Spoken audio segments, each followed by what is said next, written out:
And a pleasant good evening and welcome to the Panther Den as we get set for tonight's non-conference battle between the Hayesville Yellow Jackets and the Franklin Panthers.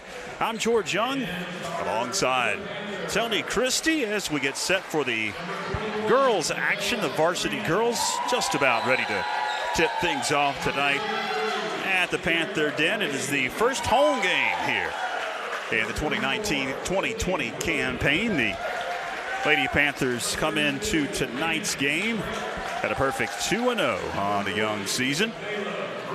The Hayesville Yellow Jackets coming at 1-0 overall. They're coming off a dominating performance over the Nantahala Hawks last week. 73-7 was the final in that one, Tony. And it's good to be back here at the Panther Den as basketball season tips off. Yes, and looking forward to this season, another season that should get off pretty good, and it has so far with some of these victories, early victories against Highlands and Cherokee for the. Oh, actually, I think they dropped that one in Highlands, I believe, but against Cherokee. Well, quickly, here's the starting lineup for the Lady Panthers as we're just about ready to have the opening tip as Sydney Williams will jump center for Coach Scott Hartbarger.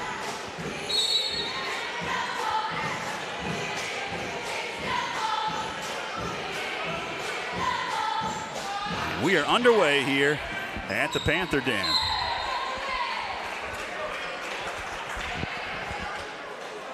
Panthers will have the opening possession as Michaela Brewer will have the honors at the scorer's table. Nevaeh Tran runs the point. She'll kick it over to Kanan Drake.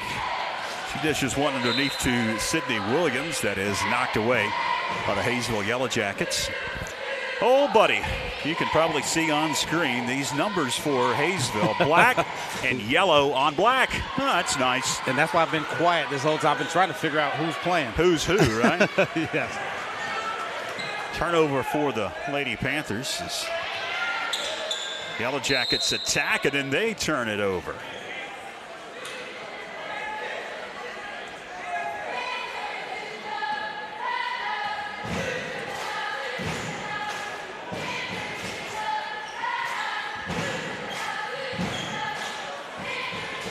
Tran up top, kicks it over to Kanan Drake, who will bury the J. And the Panthers get onto the board for the first time here on the home slate.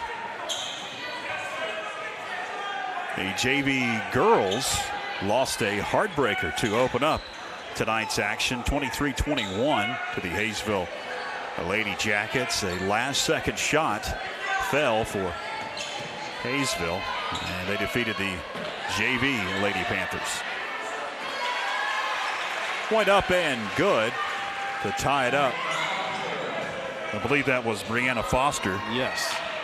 35 with the bucket, the junior for Coach Chad McClure and the Lady Jackets. Shot off the mark, no good. Long rebound controlled by Nevaeh Tran. She weaves in, kicks it out for a baseline jumper, up and good by Michaela Brewer. Brewer, the senior, lone senior in the starting lineup for Coach Scott Hartbarger. Underneath, spinning and shooting. Foster couldn't get it to go.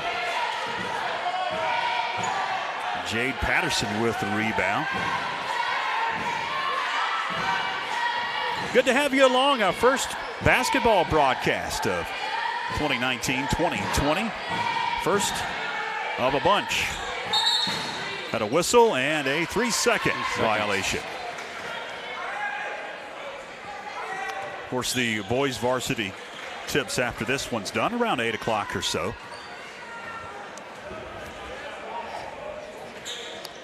Tran brings it up over to Drake. Now top Brewer. Tran now drifts in, shoots, got it. Panthers extend that lead at 4 at 6-2. we'll run down the schedule in the next about 4 weeks or so. Steal for Nevaeh Tran, and she gets her pocket picked from behind. Jade Patterson picks it up for the Lady Jackets. Jacks a three. It's off the mark. Rebound Foster powers up and couldn't get it to go. Sydney Williams with the board and off to Nevaeh Tran. To Drake quickly down court. Drake splits a defender, and they're going to say offensive foul on Kane and Drake. The first foul whistled in this ball game. A couple of new girls check again for the Lady Jackets. Into the game for the first time. Lizzie Brusini, a junior guard. Let's see how this press works that the Lady Panthers are in right now. They're in looks like they're in the 1-2-2 press. It's pretty effective when everyone's hustling around, and they've been doing that lately.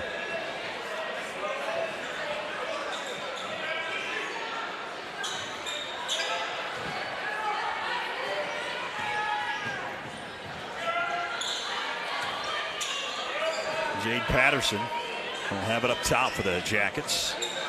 Swing it around to Brusini. Back it goes to Patterson. Under 5 to play, opening quarter. Feet underneath, knocked away by Sydney Williams. Hayesville will trigger underneath their own goal post.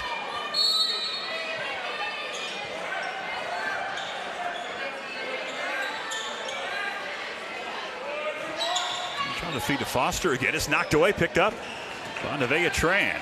And the Lady Panthers attack down court.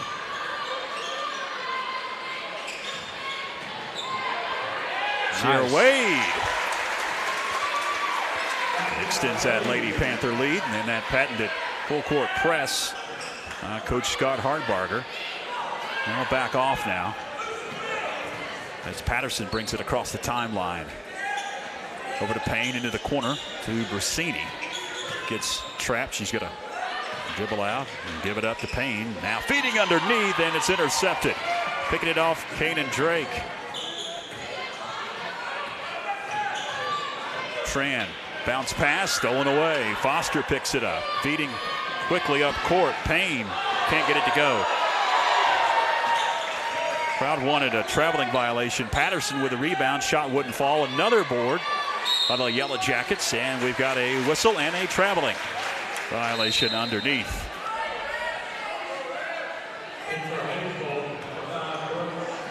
Annie Brooks going to check in. The lone senior on the Hayesville Yellow Jacket. Line up. As you see on screen, Nevaeh Tran brings it up. And right now, the Lady Panthers are shooting. They're actually 4 for 4 right now.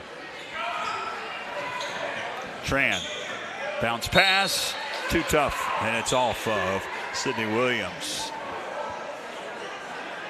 Hayesville will get it in. Again, press on Coach Hardbarger. Harassing is Sierra Wade. She'll back off of Lila Payne. Over to Brianna Burnett. Back it goes to Payne. Drifts in, kicks it out. Jade Patterson over to Burnett. Back to Patterson. Under 3 to play, first quarter. The trifecta. Payne will nail that 3 and cut that deficit to just 3. Feeding underneath, knocked away. In the paint, stolen briefly, picked back up. Patterson, and now we've got a whistle and another 3-second violation. So that official likes a 3-second. Yes. Sometimes you'll go games. You'll go several games without seeing that call. 3 seconds. Yes. He has called 2 in this first quarter. Glad you're with us on YouTube Live and Facebook Live. We're on both platforms tonight. So if you have somebody that wants to watch, doesn't have Facebook, tell them about our YouTube page, which is the Franklin Panthers Sports Network. You could search for that as Kate and Drake gets the bucket to go. Share our post on Facebook. Like our Facebook page, if you would, please. and subscribe to our YouTube channel. For the first time, we see Taylor Carlton checking into the ball game for Coach Hardbarger. 2 minutes exactly remaining, first quarter. Looks like Brianna Foster going to check back in for Coach Chad McClure and the Lady Jackets. Trapped in the corner and a turnover. Nevaeh Tran up court quickly to Kanan Drake. Feeds underneath Taylor Carlton, and she gets hacked. Non-shooting foul. First foul whistled on Hayesville in this one.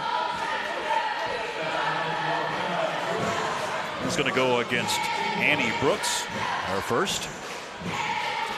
Tran to trigger. Bounce pass underneath. Kanan Drake off the glass. It wouldn't fall. Battle for the board. And we've got a whistle.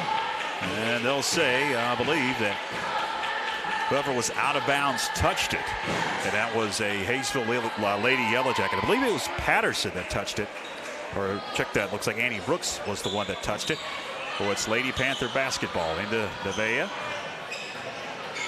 Check that. That is Chella Green is checked in. Over to Nevaeh Tran. And she's going to travel with it, top of the key. Wholesale substitutions. Looks like Sydney Williams checks back in. Kendall Burns into the game for the first time. Minute 20 left, first quarter. George Young along with Tony Christie, our outstanding FPSN crew at the Panther Den tonight. Feed underneath, knocked away. Chella Green with it. Over to Burns, back to Green. We'll find Drake into the corner. Back it goes. Kendall Burns feeding. Fight for it. Good kick. There's the whistle. And a kickball violation. Tori Inslee checks in for Coach Hardbarger. 48 seconds left, first quarter.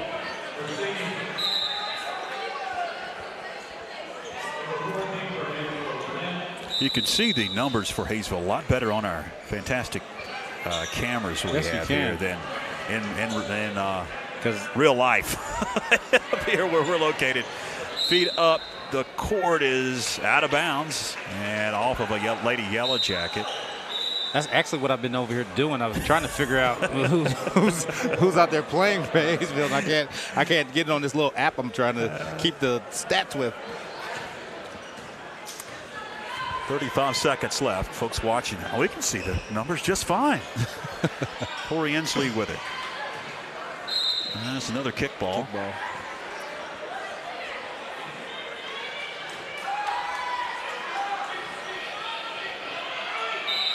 Kendall Burns to trigger underneath her own basket.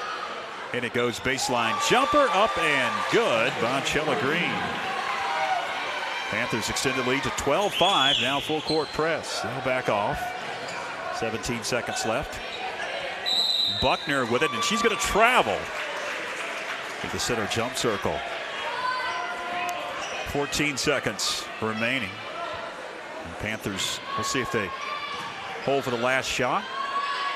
Green three. Got it.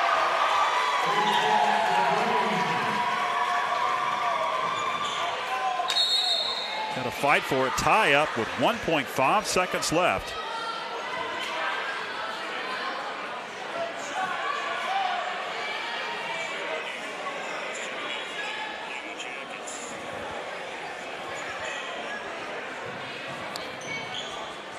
We'll see what Hayesville dials up here. Just a heave at the buzzer. That was pretty good. It was. Pretty good shot there. It's pretty good. 10-point advantage as we head to the second quarter right after this. On YouTube Live and Facebook Live, this is the Franklin Panther Sports Network. The WNC Sports Zone is your official headquarters for everything Franklin Panthers. From pullovers to shirts and hats, you'll find it all at Sports Zone. From college to the pros, they've got a large selection of hoodies and sweatshirts at Sports Zone. and they can handle all of your screen printing, engraving, and embroidery. The WNZ Sports Zone, located in the Franklin Plaza Shopping Center. Open 9 to 8, Monday through Saturday. They're the cheerleaders as they entertain the masses here at the Panther Den between quarters. Second quarter about to begin. 10-point advantage for the Lady Panthers. And I can tell you right now, the Lady Panthers, they're right from the 2-point, they're shooting 85%, and from 3, they're shooting 100. They're playing well right now. They're moving the ball. They're playing solid defense. They're getting back on defense first of all, and on offense, as you can see, they're the bigger team by far. No doubt.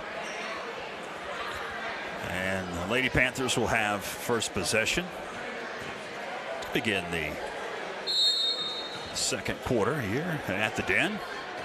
First home game in 2019-2020.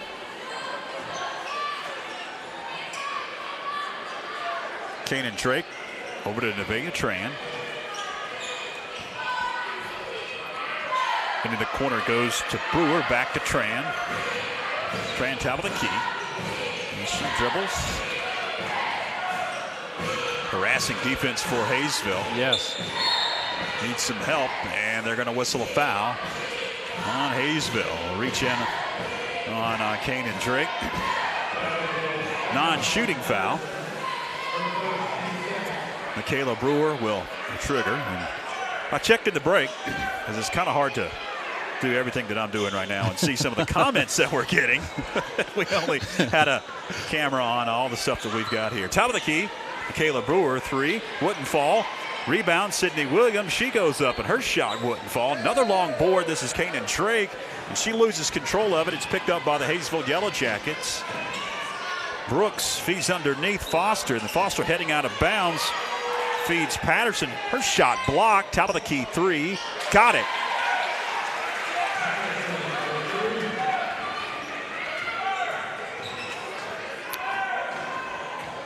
Sierra Wade over to Tran. What I was saying before that frenetic pace broke out, did have a question about the games we'll be covering tonight. Boys and girls. Yes. The boys will follow the girls' action. 3 wouldn't fall. It's an air ball, and we've got a whistle underneath. And on the rebound, a foul going against the Lady Panthers. So, yes, we will be having the boys varsity following the girls varsity. By the way, the JV boys did win in a rout. 53-18, I believe it was the final. We'll have the ticker at the end of this quarter. Got a special halftime interview coming up with the cross-country coach, Rita Esterwood, along with a couple of her boys and girls cross-country team members. They made it to the state meet this year as a turnover for the Hayesville Yellow Jackets. And we'll have that coming up at the half. I'm going to stay tuned for that. Sierra Wade with it, feeds Sydney Williams. She spins and travels.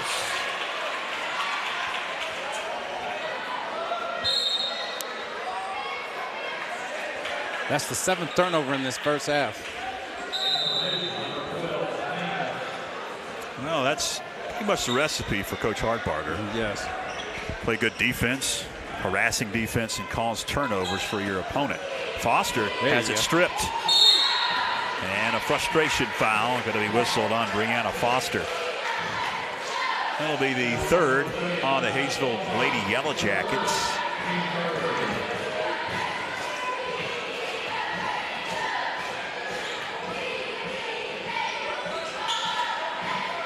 Tran over to Brewer. Back up top it goes Wade, feeding Sydney Williams, free throw line. Good ball movement. 3 seconds. And we've got another 3-second violation. Yes. That is the 3rd 3-second call in this first half, and it's been the same official. Yes. It happens every game. It does. But it does. It just depends on whether or not you want to call it. It's kind of like holding in football. It's one of those things the player just have to adjust to it. Yeah. You know, like I can't stand here as long. Get out there, move around. Payne for 3, he wouldn't fall. Board off to Michaela Brewer.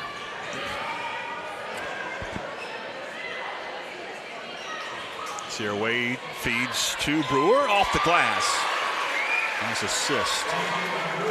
Panthers back up by 9 at 17-8.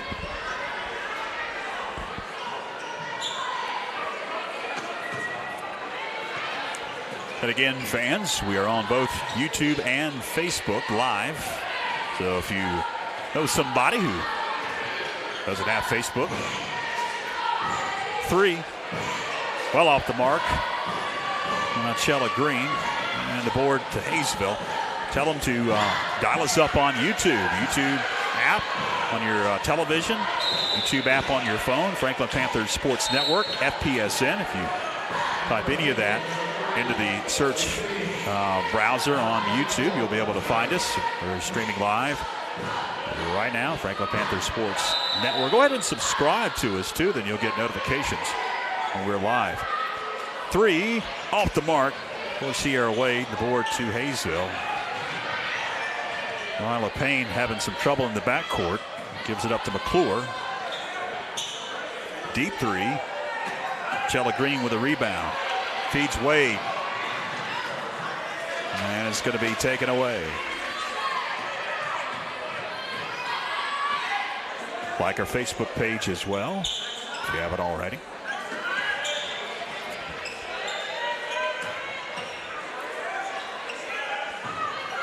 Patterson 3. She got it. Jade Patterson. I think I was mistaken when I said that Annie Brooks was the only senior. Patterson also a senior on this Lady Yellow Jacket team.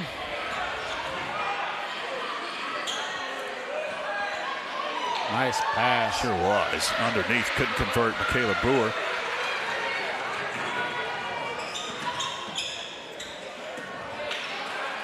To save it out of bounds was Buckner into the hands of Vega Tran. Tran gets harassed and a bump and a foul coming up on Hayesville. That'll be the 4th whistled on the Lady Jackets. Still no shooting foul. Tori Inslee checks back into the game along with Taylor Carlton.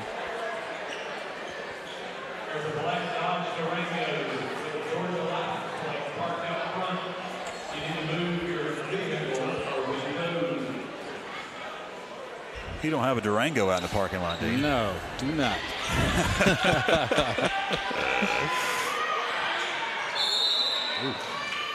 In the corner, we've got an out of bounds whistle on the Lady Panthers.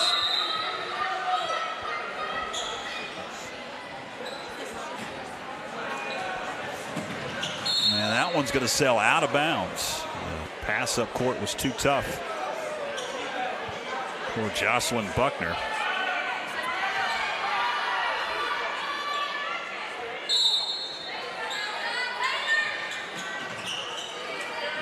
I'll say it was, I reckon, touched by Lady Panther, and underneath, offensive foul. Offensive foul.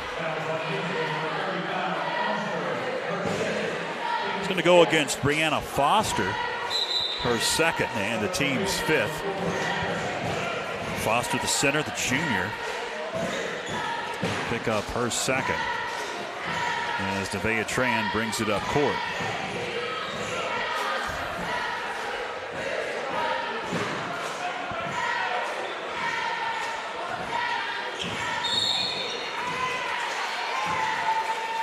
Another foul going to be whistled on Hayesville.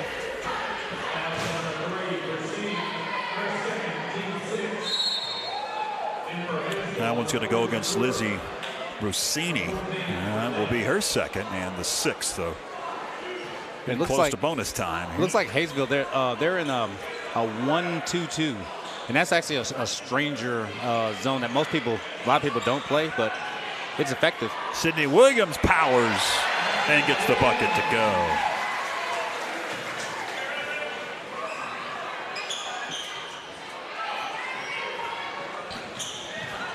Annie Brooks picks up her dribble and loses control, and we've got another whistle and another foul. Looks like this one's going to go against Lady Panther. It's going against Sierra Wade. Her first, team's 3rd. As McClure drives in, kicks it out.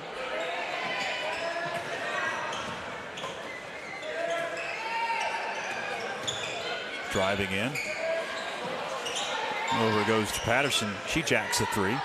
It wouldn't fall. Rebound, Sydney Williams. Up to Nevaeh Tran. Pushes it quickly up court. Wade, lane to the basket. Can't get it to go.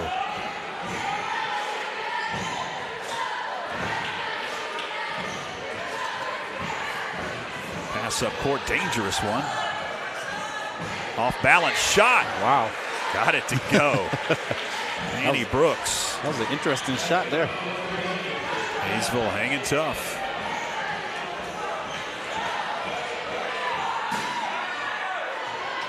Wade for three. It's not going to fall. Long board, kicked around, picked up Hayesville. As they've got a minute 30 left. Burnett, bounce pass underneath. Buckner loses control. Wade dishes. Too tough for Inslee. It's out of bounds.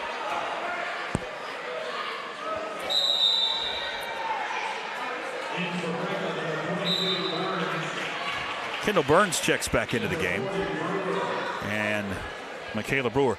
Both the girls and the boys team, Tony. Yeah. Very freshman, sophomore laden. Yes, they're very young. So during the time in games, you'll see several mistakes that you probably won't see toward the end of the season because they've grown, they've been playing enough games. But right now, you'll see a lot of like turnovers and things like that. 3 seconds, things that as an older team they wouldn't do. 70 seconds left. Rossini dishes it over to Brooks. Cross-court pass. Rossini ends up with it again. Out it goes. Patterson three. No. And the board. Last touch by Lady Panther. Hayesville going to check in. Foster. Brianna Foster into the game.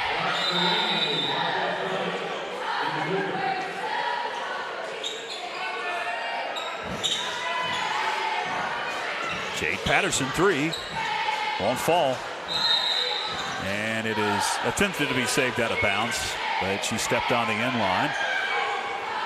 Lady Panther basketball, and press is on now. Yep.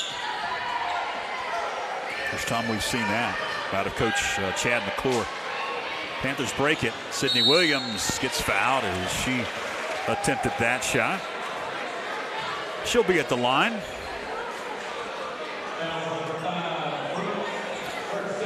Second foul whistled on Annie Brooks. That'll be the 7th whistled on Hayesville this half. 2 shots for Sydney. Got the first one to go.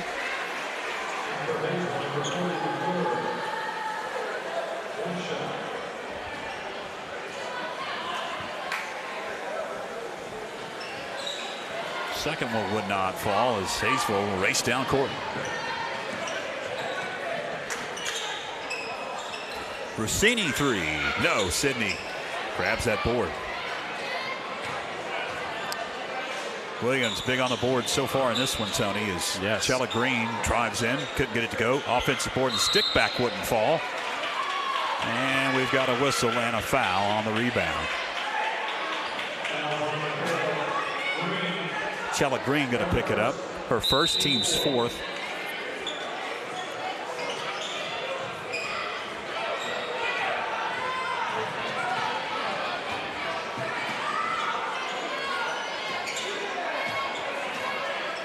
Foster.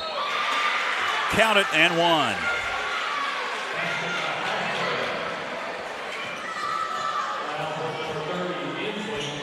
Tori Inslee picks up her first foul. 5th on the Panthers with 7.9 seconds left. And 1 shot coming up for Brianna Foster. Reminder fans, coming up, we've got a great halftime interview with cross-country coach and a couple of her runners. And so we took the final seconds here, and we've got a whistle. Looks like a foul coming up on the Lady Jackets. So some free throw shots, 1 and 1. for Kendall Burns. Foul on Lizzie Brusini, her third. And Coach Scott Hartbarger has already played everyone, everyone on the team. Offensive rebound, got to hurry at the buzzer. Off the mark, no good. And that's going to do it for the first half of action as Franklin holds a 20-15 advantage here at the break. Fans, stay with us. Got a great interview coming up right after this on the Franklin Panther Sports Network. The WNC Sports Zone is your official headquarters for everything Franklin Panthers. From pullovers to shirts and hats, you'll find it all at Sports Zone. From college to the pros, they've got a large selection of hoodies and sweatshirts at Sports Zone. And they can handle all of your screen printing, engraving, and embroidery. The WNC Sports Zone, located in the Franklin Plaza Shopping Center. Open 9 to 8, Monday through Saturday.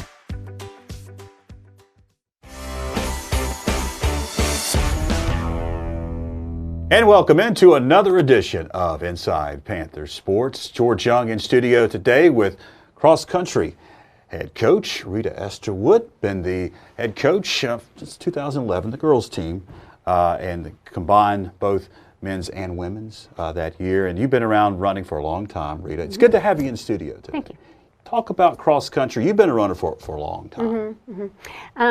With the athletes that are in cross-country, it's just amazing the amount of discipline and commitment that they have to have. The ones that are going to succeed are the most disciplined, and they don't take shortcuts. They, you give them a workout, and they're disappointed in themselves if they don't complete the workout, don't do every mile, every stride, every core workout that they're supposed to do. Just the amount of dedication and commitment that it requires to be at the level that they were able to achieve this year is just incredible. Dylan Garcia and Maria Skro have joined us. Both of you girls are juniors, so you'll be heading into your senior season next year. They just finished the cross-country season. Regionals and state meet. What will you remember about this year's state meet and regionals? It being so cold, because last year it was a week before. Like this week, or not this week, but this year it was a week delayed. And I don't know if that's why it was colder, but it was just, I remember being... It was a lot warmer last year. Yes, yeah. This Yes, time that. of year. And also the regionals meet wasn't, it was in Asheville at ACA, which isn't the same continuous loop 3 times. It's kind of like branches off, goes into a corn maze, whereas this was the same loop 3 times. So it's kind of, it's a very like mental sport. So it was just a struggle to do that. And you guys didn't perform as well as you wanted to at the state meet, but I think it was an accomplishment, and most of the folks that I've talked to are very proud of the fact that you guys qualified for the state. Yes, this is mine and Dylan's 3rd year making it to state, and at the regionals meet we were very unsure on how it was going to go, because it's right now our team is 2 juniors and 4 freshmen, and usually you don't hear about teams like that making it to state, but we pulled through and did it, and I was very surprised but so excited. Like when they called us out to make it to state, it was the best feeling ever. Because I remember I could have qualified it individually. If you make like the top 7 individually, you go. And I remember they didn't call up my name, and I was the first of the individuals, and our my eyes heart just dropped. I was all like, our eyes were like, it happened. Like everything worked into place and everything like that. Yeah. It was a great time. Well, you girls are juniors, as we mentioned, and so you've got one more year to run. And expectations heading into next year. What do you guys think that you guys will be able to do in 2020? I'm hoping to get drop more time, because I believe that we can. I believe that with training over the summer and training throughout the season and having your teammates to motivate you, you can drop as much time as you believe you can. So I believe that we can drop maybe a minute or so, just however many we believe we can. I think expectations for me this season, and for me and Maria, is to have we had such a great team this year. I'm just going to say this for myself. I wouldn't have made it this far if I didn't have Coach, the guys team, and our girls team just being all together. Because it's really, cross country is one of the most mental sports you'll ever play in your high school career. And we just had such a mentally strong team, people who wanted to be out there and run 7 miles. And it really made us better people too, like wanting to be strong and be a leader for them, because we were the oldest on the team, and we wanted to be good role models for the upcoming runners and like the foundation of the team. You guys, just like the girls team, really improved throughout the season, able to qualify for the state meet, which was at the beginning of November, able to qualify for regionals and then to state. Talk about the season overall, guys. I know that you improved your time as a combined team of about 12 minutes from the beginning of the year to the end of the season, right? We trained hard through the season, and then sort of towards the end, some of us started getting injuries, like little things starting to pop up. But we just worked through it, I guess. And you're able to qualify your team and individually for the state meet and the regional meet. Think back, something that you'll take from this 2019 season at the state meet and then at the regional meet. What you going to remember the most about those meets? Going out way too fast. Yeah. I don't know. It's like, it's weird because like freshman year I finished like 100th and 40th, and then this year I finished 11th. So that's weird to think that. That's a big jump. Yeah. That is a big jump. Well, that means next year, who knows? Who knows what will happen next year if you've improved that much and finished 11th. Speaking of next year, 2020, you guys are both juniors, and so next year will be your senior year. Expectations heading in, just talked about how much you've improved in your ranking there. Ethan, what do you guys hope for in your senior season? Sub 16. Yeah. And for our team to win conference, hopefully get second in the region, and then place decent as a team. At state. Yeah. And that would make you a back-to-back conference champion, right? Yeah. Because you guys won it this year. Yeah. You need to brag on yourself a little bit. We won it by 1 point from Brevard, and then at regionals we beat them by, I don't know. It was a bunch. Yeah, it was a couple. And then at state we beat them by like 100 points. You guys just finished the 2019 season. Yeah. 2020, be here before you know it. Next year, expectations as the coach. Yeah. I think boys teams has conference in the bag. I think they have the strength, and we don't have a lot of depth. We could use 2 or 3 more runners just in case injuries do pop up, and that would be really nice. Regionals, I think they can place high in. We have a couple teams that have joined our region that are pretty good runners, but there's always that chance. I really believe that, you know, they could be regional champs too. At the state level, I think they can continue to place higher. If you look over the past years, there was, I think 2016, the team didn't even, there was only 2 runners that went to state. 2017, they finished 16th. 2018, I think it was either 16th or 15th, and then they finished 5th? Ninth this season. So they've, and that's how you have to do it in cross country. You can't go from like 17th to first place. You have to kind of just drop little by little, because your body just has to be able to tolerate the wear and tear and the conditioning and the fitness and everything else that it requires to kind of inch your way up there. But I think they have a lot of potential. The guys that are running now are convinced that they need to do summer training. The girls that are running now know that they need. We probably had just half of the boys team and half of the girls team do any summer training at all without coming in August 1st cold. And that's really hard because we have to start doing some of our speed work and our hard work that really puts the wear and tear on your body at that point, and without getting them injured by the time that we need them for the races. So it's a real kind of balancing act. But I think the entire team, both girls, both boys, are convinced, okay, we need to run in the summer. I'm not going to mess around this year. We have a potential. We've seen what we can accomplish. So they're kind of sitting pretty for next season. So. Well, good luck in the 2020 campaign, and thanks for coming by. Thanks.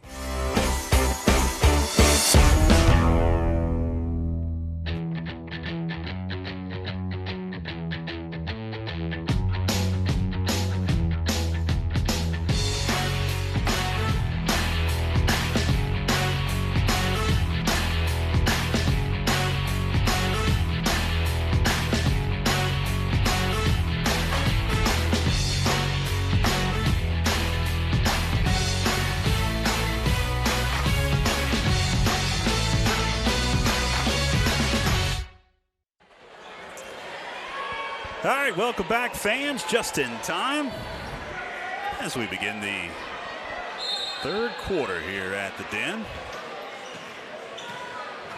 Hayesville will have it. They'll begin things trailing 20-15. We'll get some halftime stats here in just a few moments, as Tony Christie has a nifty app that he's been testing out tonight. And you can just easily recall all those stats, can't you, Tony? Yes, I can. Underneath, off the glass, good. And it cuts that Lady Panther lead to just 3 as McClure gets that one to go. Brewer, shot good. Good assist there by Nevaeh Tran.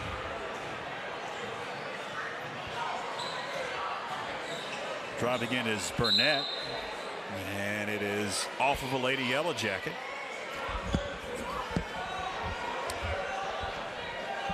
It seems like Coach Chad McClure, Tony, has decided to put some pressure on the Lady Panthers, and it's worked sometimes. Sydney Williams.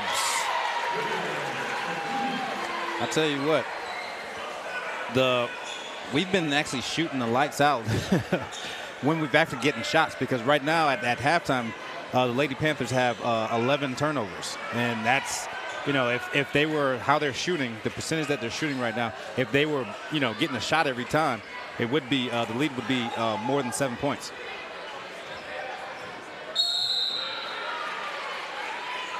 Whistle and reach in.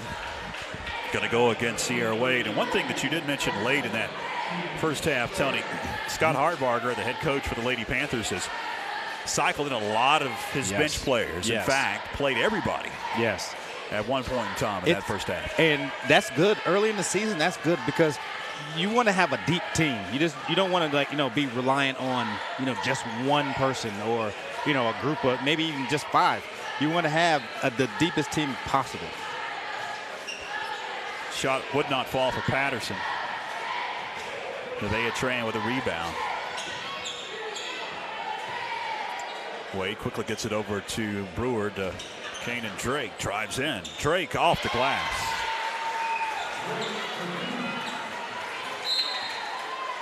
Franklin now out to a non-point advantage, and we've got a whistle and a timeout.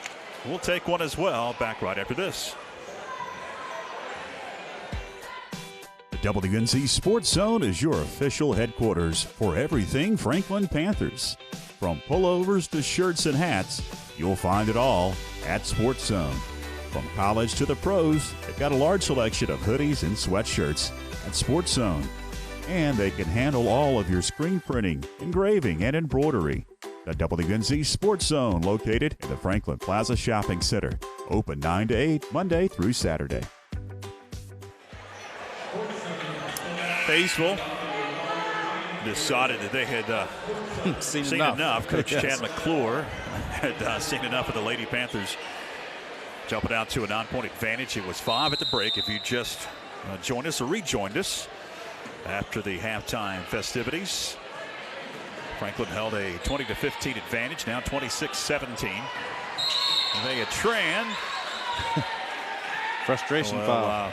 Yeah, the foul whistled. And that one's going to be whistled on Annie Brooks. That'll be her first on Hayesville this half.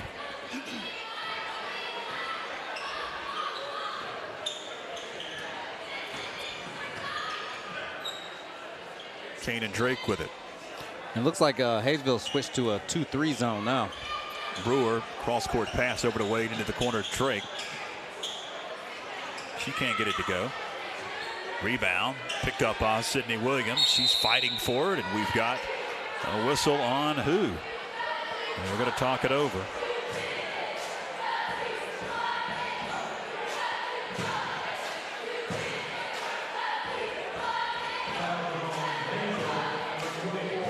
Foul's going to be on Hayesville's Jocelyn Buckner. Her first. Team's second. No shots. Pass up high to Wade. Now underneath Brewer. She's going to travel with it.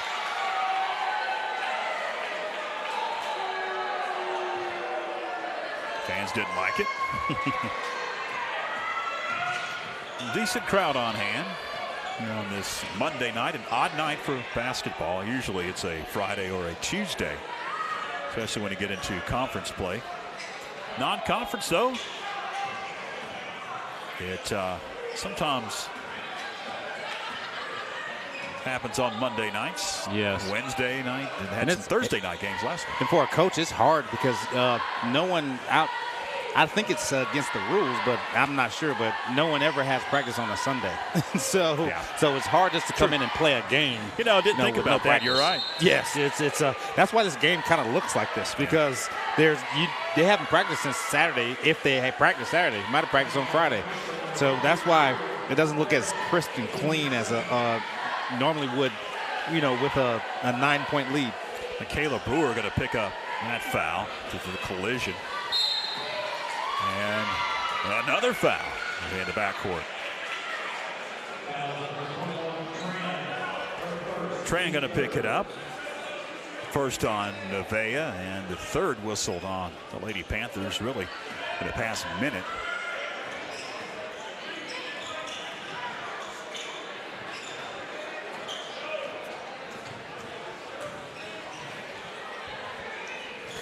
Rossini with it. Drives in. And a turnover.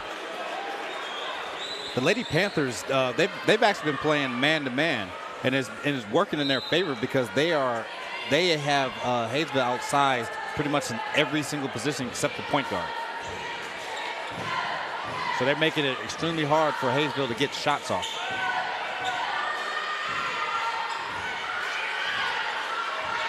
Wade open for three. Got it. Sierra Wade nails the trifecta.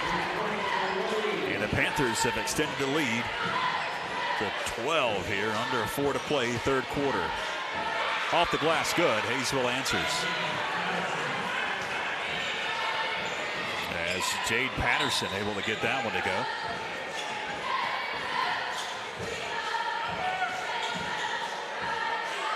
Wade for three again. This one's off the mark.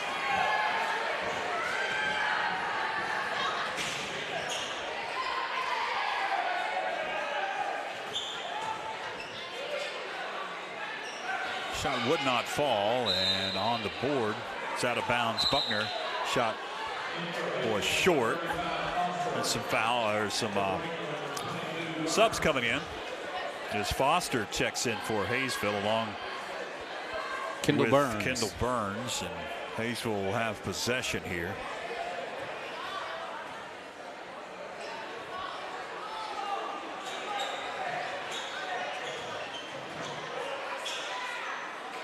Shot partially blocked underneath. Sydney Williams with the block off to Wade now. Wade feeds, knocked around. Who last touched it? Did they whistle a foul? No, out on Hayesville. Okay.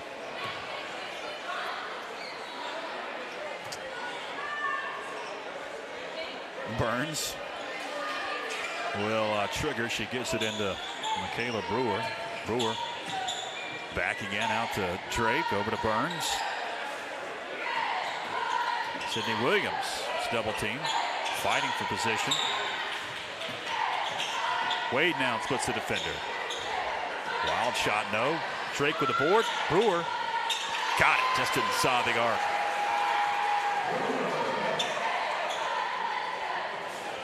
Panthers up on 12 again. Late whistle.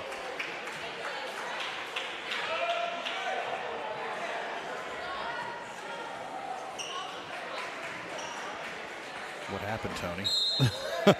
Looked like it was a foul. Offensive foul, or a foul on the screen. Okay. But I haven't put it up on the board yet. Number 14. That's what they, yeah. Okay. Sierra Wade drives in, gives it up. Michaela Brewer. Brewer to Williams. Spinning and shooting. Williams can't get it to go, and the rebound is off of a Lady Panther.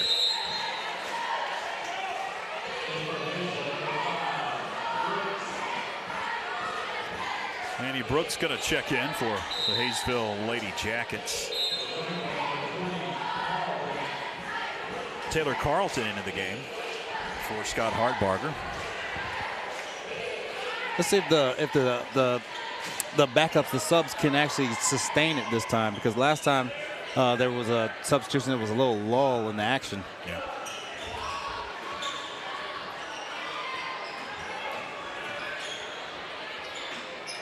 Lila Payne jacks a three.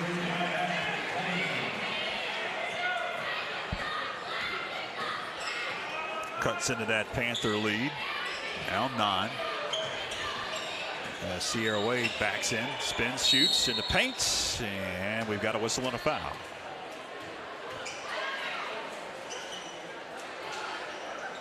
I believe Annie Brooks will pick it up. Yes, she will.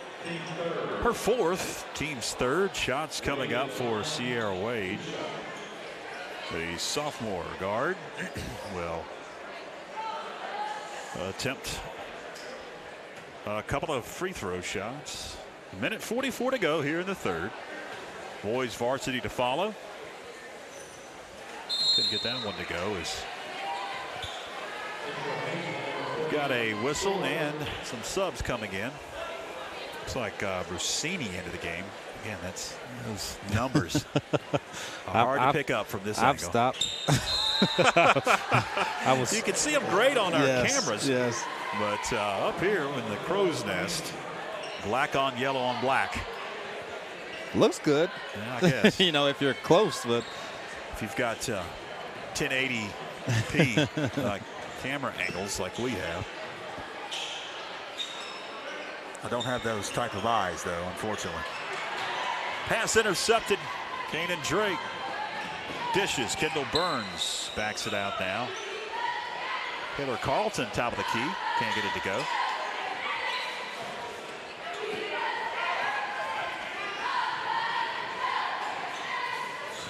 Foster. Shot partially blocked. Rebound Hayesville. Collision. Tie up. And the possession arrow is with Franklin. And I believe that is the first tie-up we have had in this entire game. And yes. That's surprising to me. Yes, it is. You see that all the time in girls varsity. Tie-up after tie-up after tie-up. It's been a fairly clean game. It really has. For early in the season. Yes. Just a lot, a lot of turnovers, but that's about it. Sydney Williams. She gets fouled.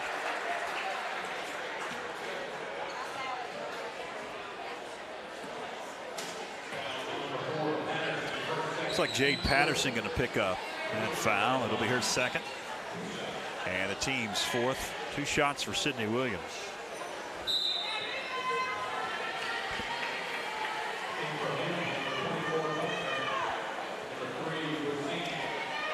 Jocelyn Buckner and Lizzie Brusini check in for Coach McClure and the Lady Jackets. Williams' 2nd shot, short. Long rebound picked up by Taylor Carlton. She fights, gives it up to Drake, over to Burns. Chella Green, high arcing 3, won't fall. Rebound Brusini.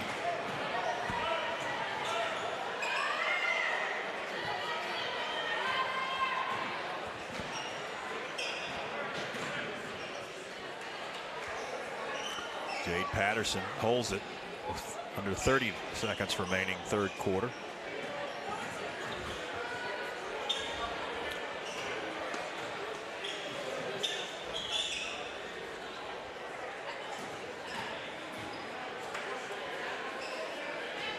Down to 10 seconds. Payne lost control briefly. It's picked back up. to the basket. Wouldn't fall. At the buzzer. Shot did not go, and that's going to do it for the third quarter. 3 quarters in the books. 32-22. 10-point advantage for the Lady Panthers as we head to break.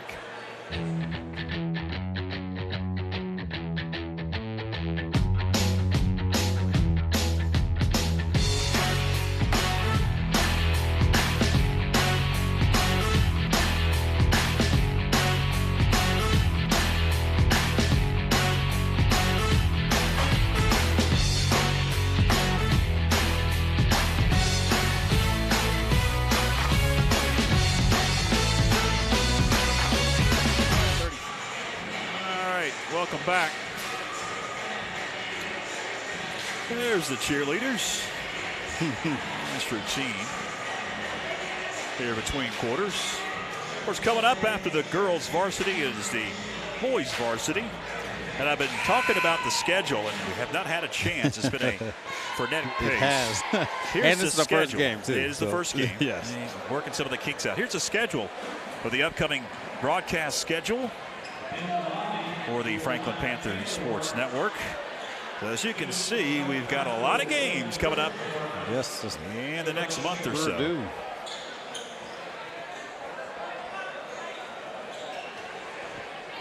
Fourth quarter about to begin. And again, we appreciate everybody that is tuning in on Facebook and YouTube. Facebook Live and YouTube Live. Subscribe to our YouTube channel. Like our Facebook page if you haven't already. Share our post. Let everybody know that you can tune in tonight and those games that we just put up on screen during the regular season. 3 up and good for the Hayesville Yellow Jackets. As Lizzie Brusini able to nail that one and cut into that Panther lead. Now 32-25. Lady Panther advantage. Very low scoring game here, Tony. Yes, it is. Both teams playing zone, you know, and it is the beginning of the season. A lot of turnovers. I tell you what, the Hayesville, they've had several turnovers, and Franklin, they've had 12 so far. But that's actually okay because at halftime they only had 1 that last quarter. So at halftime they had 11. Drake for 3. Kanan Drake extends that Panther lead to 10.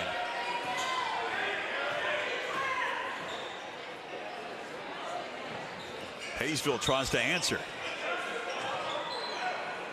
Fight for it. Tie up. Possession arrow is to the Lady Panthers.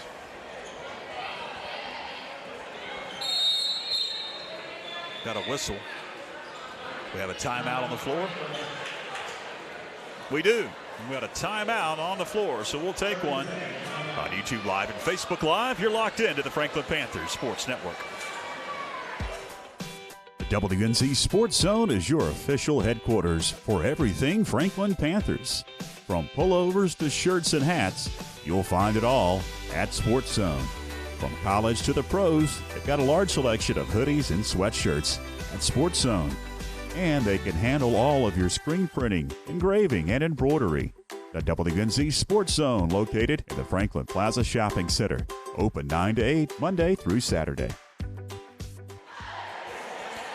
Welcome back. George Young along with Tony Christie. Coach Scott Hartbarger wanted to talk it over there. Just a few seconds in to this fourth quarter. Nevaeh Tran will run the point. She brings it up. Kanan Drake over to Michaela Brewer. Back to Nevaeh as Tran drives in, finds an open Drake. She dribbles, gives it up.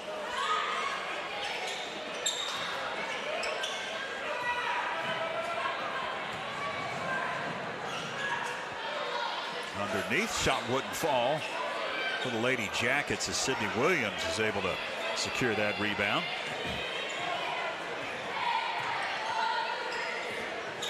Crazy pass going to be intercepted, and a reach-in foul from behind on Sierra Wade. Third on Sierra Wade, fourth whistled on the Lady Panthers. No shots here. Foster will trigger in front of her own bench.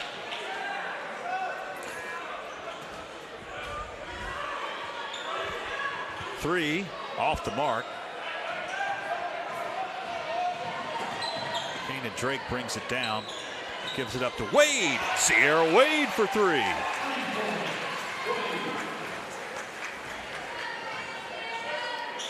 And that's a luxury that the Lady Panthers have. Kanan is playing the 4, and she grabbed that rebound and pushed it to full court and threw it to Michaela. And usually when that happens, you can the big is pushing it, everyone's like running away, so they're able to get an open shot. Good steal by Wade. Intercepts it. Tran going to back it out, give it up to Wade. Brewer now deep in the corner. Holds it high. Finds Kanan Drake. And a turnover.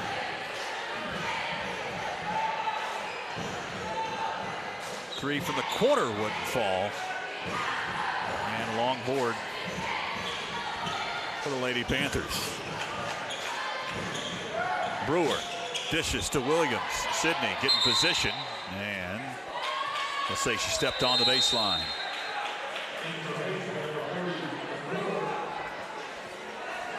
Jade Patterson going to check back in for Hayesville. Looks like they want to talk it over. Coach Chad McClure wants to talk things over. So we'll take a break as well. Back right after this on YouTube Live and Facebook Live. Thanks for locking it in to the Franklin Panther Sports Network.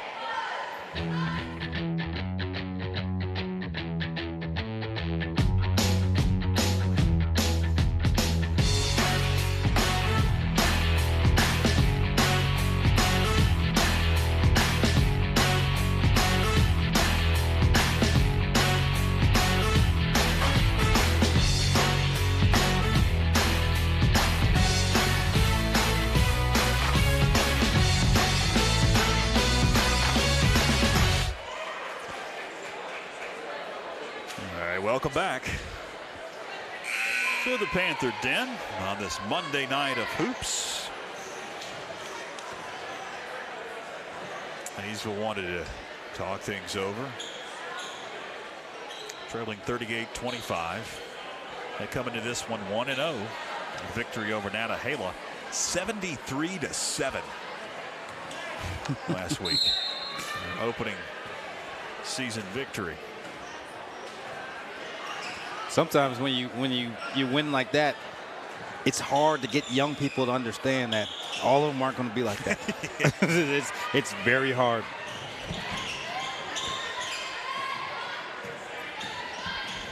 Tran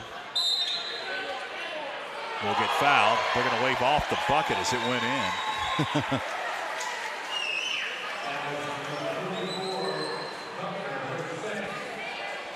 Jocelyn Buckner will pick it up and foul, her second, and that'll be the 6th whistle on the Lady Yellow Jackets as Tran gets it into Michaela Brewer. Finds Wade, 3. Rebound saved out of bounds. Now fight for it. And it's off of Sydney Williams, I believe.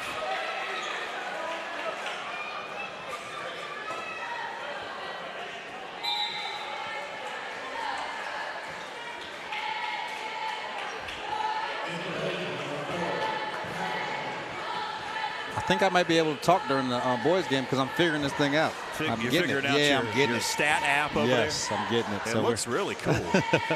Eventually, maybe we can hook it into our graphics system. Oh, that'd be great. That'd be really good. Feeding underneath shots, or check that the pass. Too tall. Kanan Drake intercepts it. Off to Wade. Nice assist. Wade gets the bucket. And the Panthers have opened up their biggest lead of the night at 40-25. Under 4 to play here in the 4th.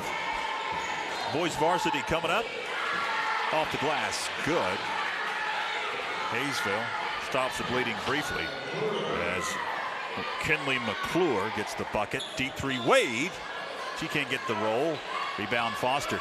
Boys varsity just about 10-15 minutes after the girls varsity ends. We will have some stats at the end of this one as we've got a foul underneath going against the Lady Panthers. We'll have some stats. Yeah, the stats won't be right, but we will have some stats. They'll be close. Unofficial. Unofficial. Unofficial is what we like to say. As Foster will be at the line for some free throws. Foul going against Kanan Drake, by the way. That's her third. Fifth on the Lady Panthers. Tori Inslee checks in.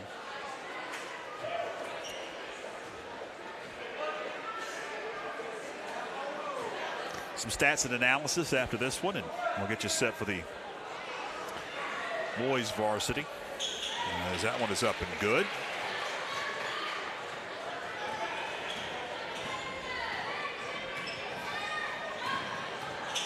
Sierra Wade gets double teamed. Lost control, picked up Inslee. She couldn't get it to go, then saves it out of bounds, and we've got a whistle and a foul coming up on Hayesville as Foster, I believe, pushed Tori Inslee from behind.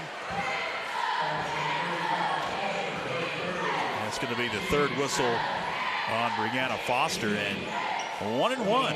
17 foul on Hayesville. 1-1 for Tori Inslee. First one, nothing but net.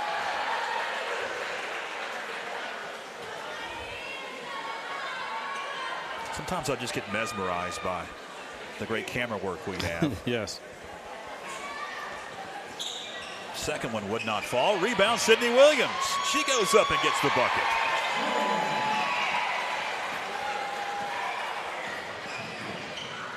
Jade Patterson up court quickly.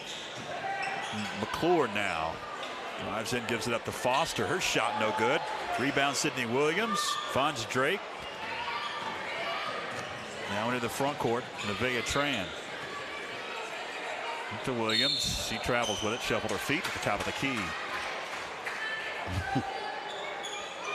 Should have just shot the ball, actually. I think she thought about it. She thought about it, yes. That's why she shuffled her feet.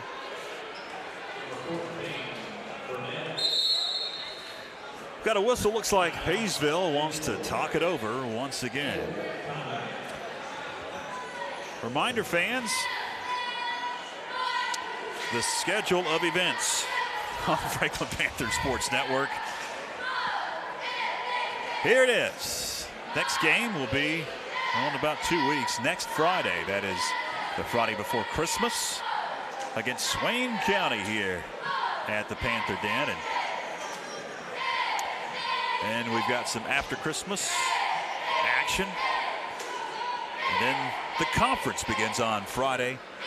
Oh, yeah. January 10th against Brevard here at the Panther Den. The conference schedule, though, begins earlier than that. We'll have that game for you here on FPSN, YouTube Live, Facebook Live. Share our post, like our Facebook page, subscribe to our YouTube channel. If you don't have Facebook, we're on YouTube. You can find us on your smart television. You've got the YouTube app. Who doesn't? Just search for the Franklin Panther Sports Network, where you can cast it directly from your from your phone to your television. I've done that a lot. So we get back to action.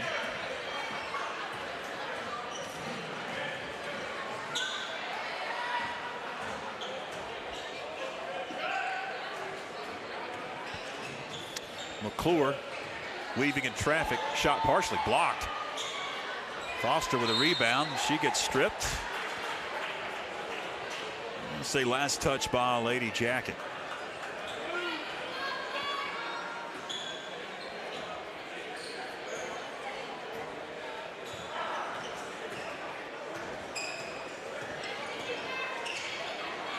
Drake over to Wade.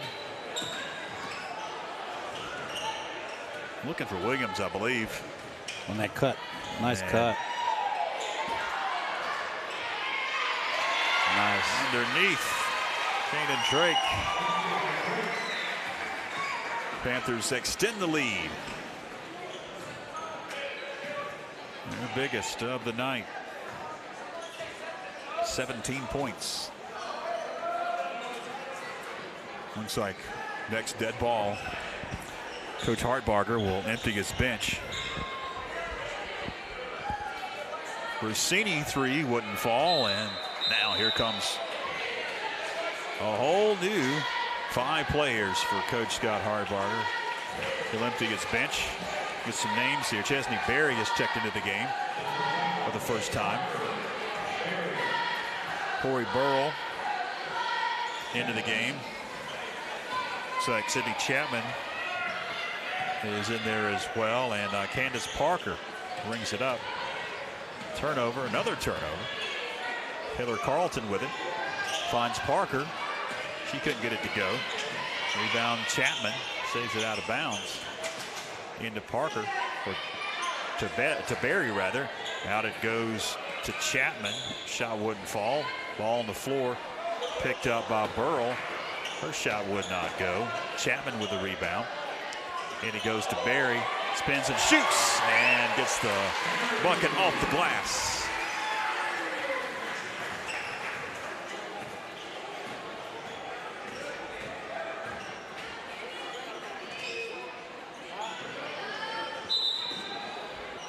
We've got a whistle.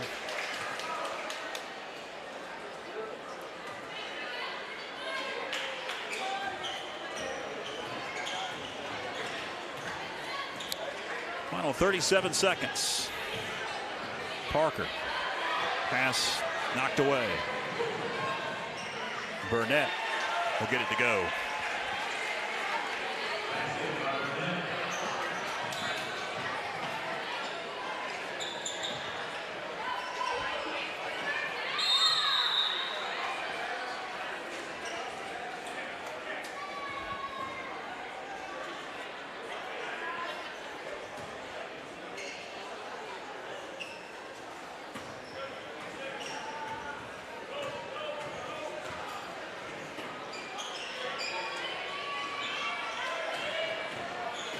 Final 5 seconds.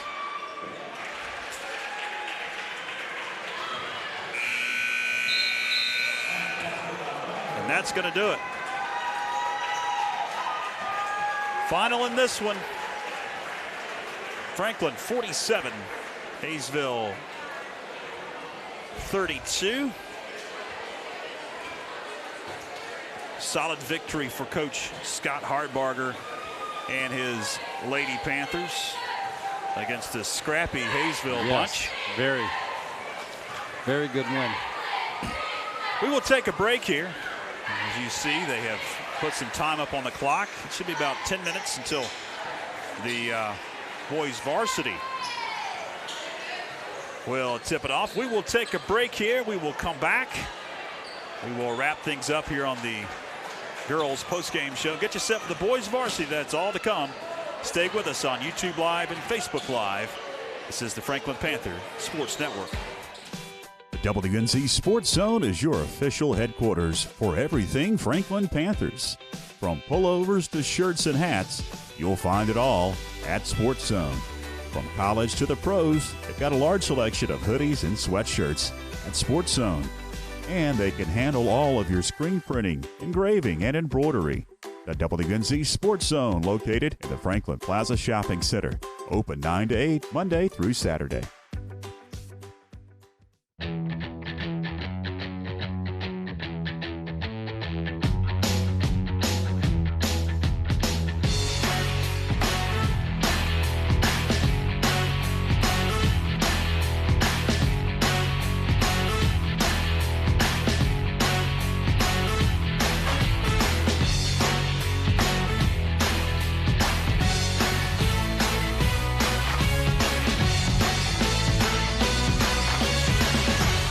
Welcome back to the Panther Den. Wrapping it up on the varsity girls side of things tonight. George Young along with Tony Christie. Hopefully you will stick around as we're going to have an entertaining boys varsity game. If you haven't seen these guys play just yet, they are something else. Yes, they are. High flying, a very long, lean, athletic team. All right, Tony, you've got some stats for us. Yes. Real quick I'll start with the 2-point field goals. Well, I'll start with the team stats. 2-point field goals. They went 16 for 27, 59% from the field, and from the 3-point line, 4 of 13 for 30%. Free throws, they were 3 of 9, or 33%. Assists, there were 12 assists on the 20 field goals made during the game. And individual stats, Chella Green had 5 points. Nevaeh Tran, 2 points, 4 assists, 2 rebounds. Kendall Burns, 2 points, 4 assists, 2 rebounds. Sierra Wade, 13 points, 2 assists, 2 rebounds, 1 block, and 1 steal. Sydney Williams, 7 points, 10 rebounds.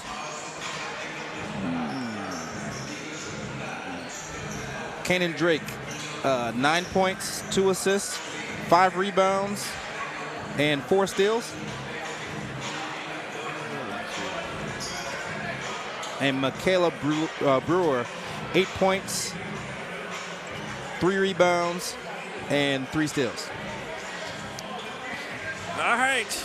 We have been invaded by, unfortunately, we don't have our camera at the table work. We've been invaded by a bunch of cheerleaders. They had a big weekend. And we're going to talk to Lynn Baker, the cheer coach, when we come back. So hang with us on YouTube Live and Facebook Live. You're locked in to the Franklin Panthers Sports Network.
All right, welcome back. All right, we do have a camera shot. Girls, if you could turn around and look that way and wave.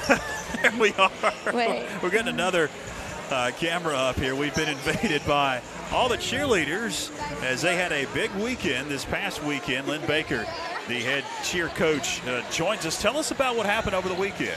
Well, we went down to Raleigh over the weekend and competed at the NCHSAA State Cheerleading Championships.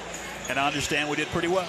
We did amazingly well. We had a very tough division, probably one of the toughest divisions we competed in years and years. And we brought home a top 3 finish. Wow. Yep. That's impressive. It is. This team, they went down there. They absolutely laid it all out on that mat, and they performed their guts out, if you will. And they just really blew us away. And as a coach, I was on top of the world, and their parents were over the moon excited. We were the envy of a lot of teams because of our Panther fan section that was there with us, and also the fact that we were one of the only schools that had our athletic director show up and be there as well. And that was in Raleigh, right? Yes, it was in Raleigh at the Raleigh Convention Center. Raleigh Convention Center. I'm sure, and we don't have enough mics to go around with all the cheerleaders here, but were you girls nervous? Were y'all a little nervous? I'm sure. Yeah, state competition. Now, I don't know the ages and there's a camera. There's all the girls. There they are. Have we ever competed in a competition like this before? We have competed at this competition before in past years. we've not been this competitive Right. at this competition in a while. So it was really nice. And we, as everybody knows and we've talked about, we have a very young team. So that kind of blew everybody's minds a little bit that we did so well. Right. And you still have a big trip coming up, the Hawaii trip. Tell us about that. We do. We have how many girls we got going to Hawaii? Three? Yes, we got 3 girls going to Hawaii this coming summer. So they're fundraising, so make sure you guys are looking out for that. We also have another competition coming up on February 1st at Apex Friendship High School, which will be a state title competition. And then these girls on Saturday at their competition, they received a bid to Can-Am Nationals at Myrtle Beach. So they are ready and raring to go compete at Nationals, right, girls? Yeah. Well, we appreciate y'all joining us here. We've got about 2 minutes until we'll get the boys varsity out here on the court. So y'all got some work to do. Y'all got to go and cheer on the boys varsity. So we'll let you go. We will take a break here, and Tony will rejoin me, and we'll get set for the boys varsity here on the Franklin Panther Sports Network. Thank you, guys. Sorry.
Sure, is your fantasy team? Yes. All right, welcome back, as we are just about ready for the starting lineup for tonight's boys varsity. We'll join the PA announcer for the starting lineups. Head coach Mike Cottrell. The starters for tonight: number 4, Hayden McClure. Number 14, Colby Ash. Number 15, Brady Shook. Number 20, Blake McClure. And number 23, Jake McTaggart. Now for your Panthers, head coach Doug Clemens, assisted by Tony Clemens and Trace Rogers. Tonight's starters: number 22, Griffin Green. Number 23, Trey Pinland. Number 24, Isaiah Johns. Number 30, Chad Wilson. And number 32, Miles McClure. All right, that's the starting lineups for both teams. If you missed it, here's the starting lineup for the boys varsity here, Tony. And again, 3 sophomores and 2 juniors. Yes, a very young team, but they've been like most teams, like most people around, up here in the mountains, they've been playing with each other for a long time. And this lineup right here is a pretty good one, because they can apply pressure, and everyone out there has the ability to score 20 points. So it's they're a very explosive team. Miles McClure will jump center for Coach Doug Clemens, coming after suffering a defeat against the Cherokee Braves in a controversial ball game. Jake McTaggart with the Hayesville Yellow Jackets jumping center against Miles McClure. McTaggart's a sophomore as well.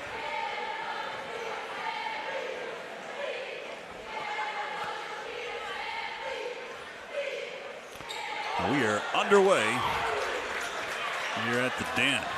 Chad Wilson secured that tip from Miles McClure. Wilson drives in, kicks it over to Green. 3. Won't fall. Rebound off to the Hayesville Yellow Jackets. They're going to race down court. Shot would not fall from McClure. Griffin Green off balance shot. No good. McTaggart with a board.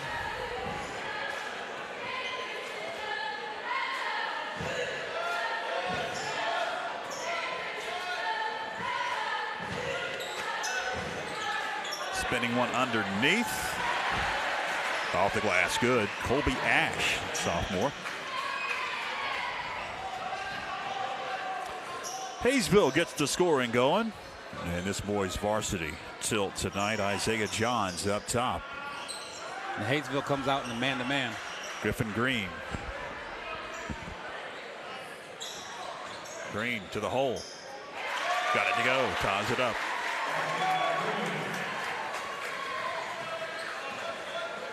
Good passing right there. Pass and good cut. Both teams are actually in man-to-man. We got a whistle. And a foul coming up on the Panthers as McTaggart spun to shoot. He's going to go against Griffin Green, his first, team's first, and some free throw shots coming up for Jake McTaggart, the sophomore, for Coach Michael Cottrell.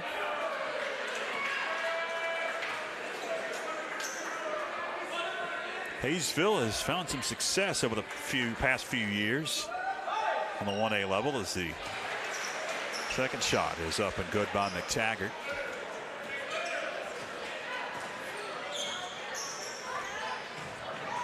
Wilson drives in, shot blocked by McTaggart.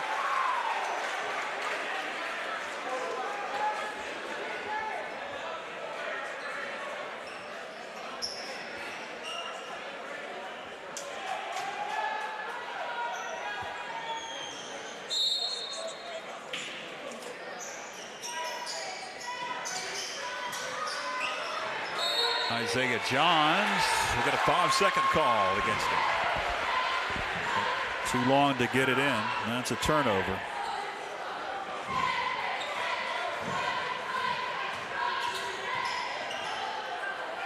Ash drives in. Spinning and shooting McTaggart. Jake McTaggart with a bucket. Hayesville up 5-2. Miles McClure finds Green. Free throw line now. The dishes to McClure, who gets fouled on that low block. He'll be at the line for a couple of shots here. Blake McClure will pick up the foul, or Hayden McClure rather. A lot of McClures in this game. Yes. It's a Hayden McClure and a Blake McClure for Hayesville, and of course at the line, Miles McClure. And I think everyone's a sophomore. Well, Blake, it looks like, is a junior. Junior? So is Hayden. Maybe they're twins. Maybe not. Ash. No good, but he was fouled.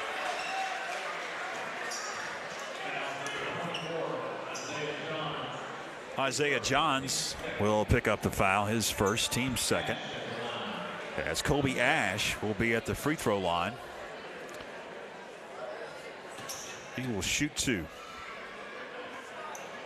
First one's off the mark and no good.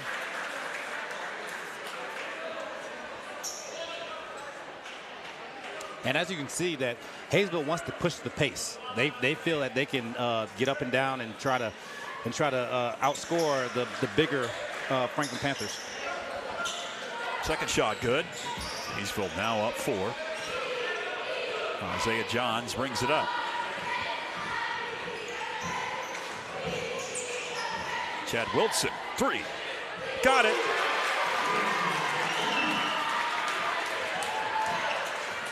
The 6-foot junior Chad Wilson cuts the lead to just a point. McClure spinning. No good. Miles McClure with a rebound. He's going to push it. Miles lost control, picked up. They're going to whistle a blocking foul on Hayesville.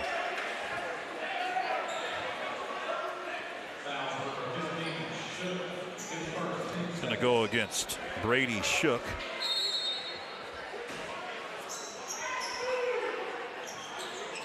Get open. And it goes to Miles. McClure powers up. Got it. And the foul.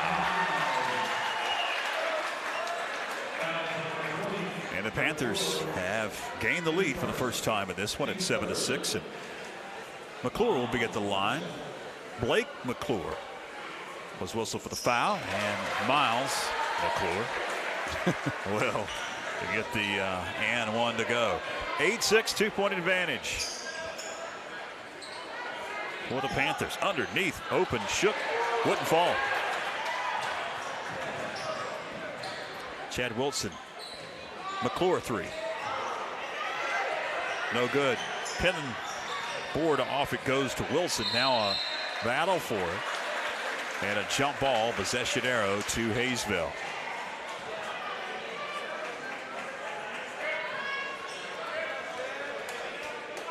.5:02 to go in the first.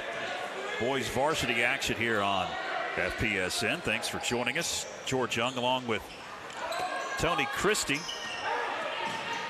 Early season action here as we've got a whistle. And McClure, Miles McClure will pick it up. His first, team's third.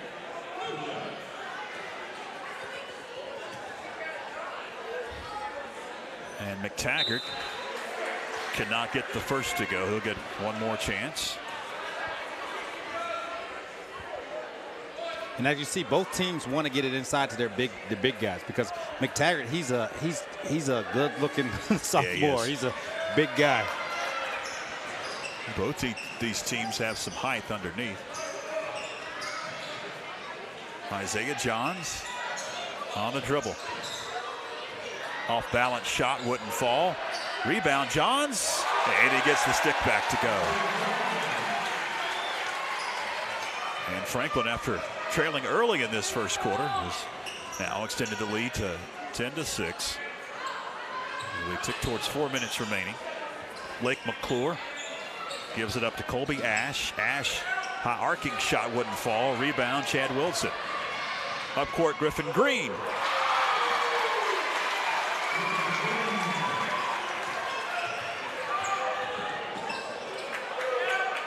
Three, Blake McClure. This is going to be an entertaining night. Yes, it is. Both these teams are up and down the floor. Three ball, Wilson got it.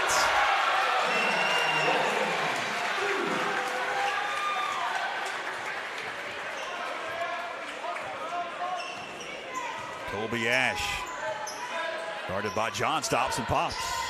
Wouldn't fall. Rebound. Picked up on Trey Penland. Off to McClure. McClure, offensive foul.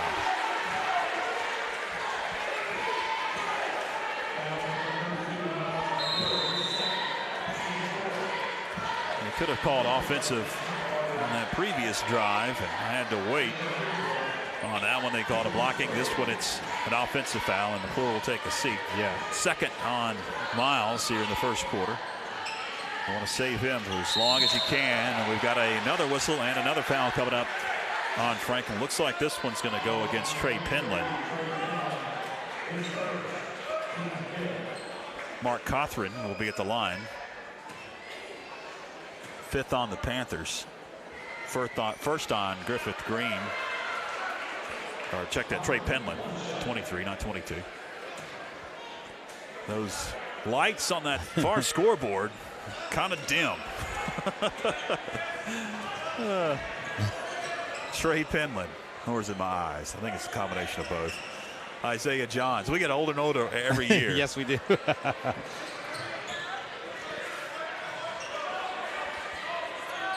Green with it.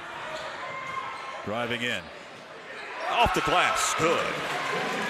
Griffith Green, the 6'4" sophomore for Coach Doug Clemens. Intercepted. Green jams it home. Told you, very athletic team. Very athletic team. Calls a turnover. Now they get the fans up and going. Student section right below us.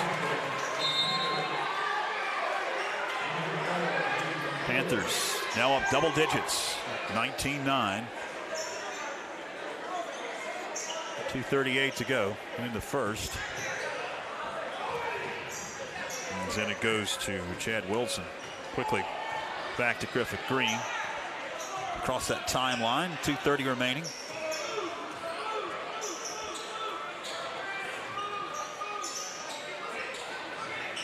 Johns for three. Air ball. Colby Ash for the Yellow Jackets. Kicks it over to Cothran. Over to McTaggart, three. Front of the iron, rebound. Picked up Griffith Green. And Green weaves his way up court. He'll swing it over to Johns. Under 2 to play, first quarter. Underneath it goes to Hartbarger. Spinning, shooting. Well off the mark. And saved out of bounds. Tiptoeing that baseline, Hayden McClure. Jake McTaggart drives in.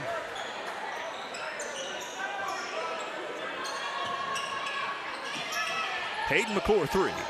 It's off the mark. Chad Wilson with a rebound. Somehow he keeps possession of that. Gives it up to Hartbarger, who travels with it.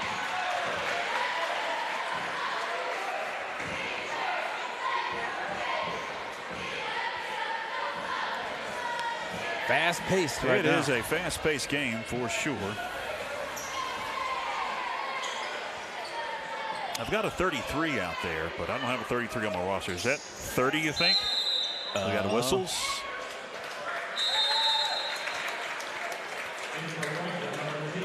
I'll say he stepped on the baseline. Your wife, who's a scorekeeper, sent us a screenshot, but I don't even see a 33 there. So no. Ticking towards a minute left after the turnover. Isaiah Johns finds Trey Woodard. Over to Penland. Penland drives in, an offensive foul. Fans thought it was a great play. They're going to wave off the bucket. And they're going to whistle Penland with his second. Into the game for the first time. It's Braden Soroka. He's 6'6". Tall guys out there. If you haven't seen this team, of course, this is the first home game. If you didn't see the scrimmage or travel to Cherokee or Highlands, these are the two other games they played. Traveling violation, Jake McTaggart. This is a very tall Panther team. In fact, the tallest Panther team that I can remember. Yes. In 12, 15 years of covering Panther basketball. Johns gets it poked away from behind. They're going to whistle a reach-in foul on Hayesville.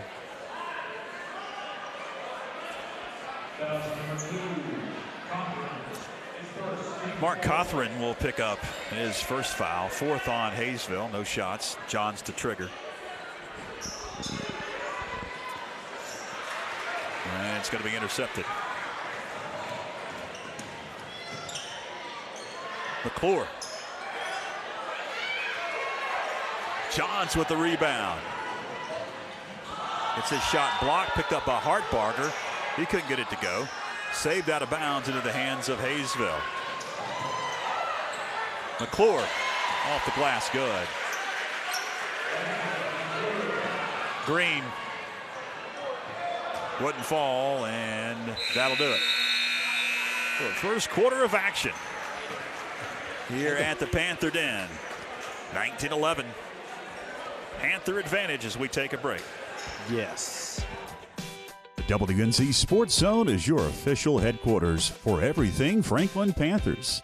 From pullovers to shirts and hats, you'll find it all at Sports Zone.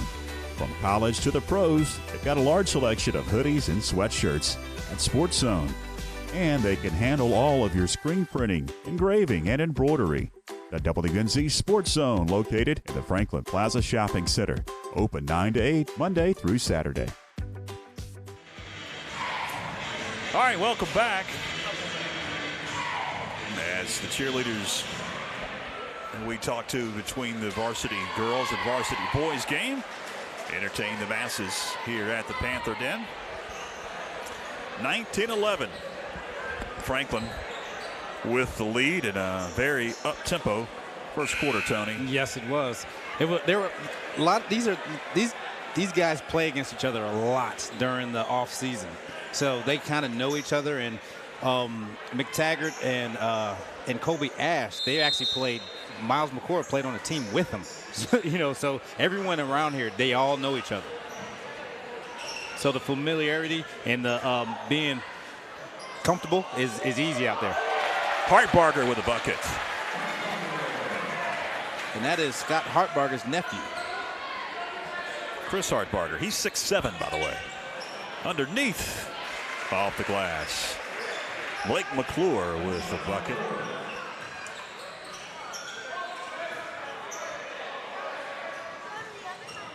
Johns drives in, kicks it out. Green, three, got it.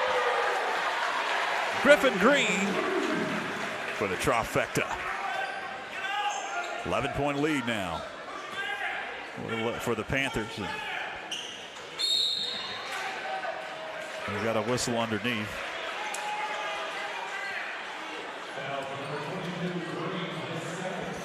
Green going to pick up his second foul, Griffin Green. That'll be the 7th on Franklin. So 1-1 coming up for Hayesville, and it's going to be Blake McClure at the free throw line. Glad you're with us on YouTube Live and Facebook Live. George Young along with Tony Christie. Front end missed. Hayesville grabs the board though. Colby Ash drives in, kicks it out. Hayden McClure, three, no. On the rebound, it's going the other way. Jake McTaggart got to pick up that foul. 5th on Hayesville. Hayesville comes out in some pressure. Johns drives in, gets it knocked away. I think he was trying to pass it over to Hartbarger. So McTaggart finds McClure, spins in the paint. Nice move. Very nice move.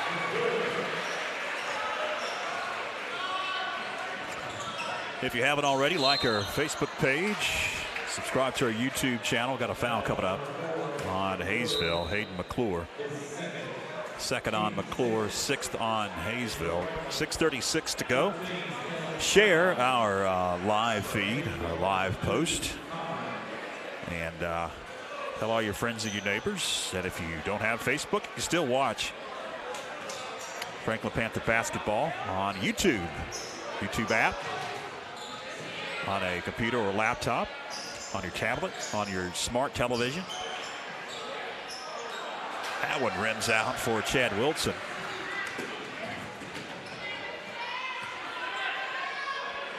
Long three, wouldn't fall. Tip out into the hands of Soroka.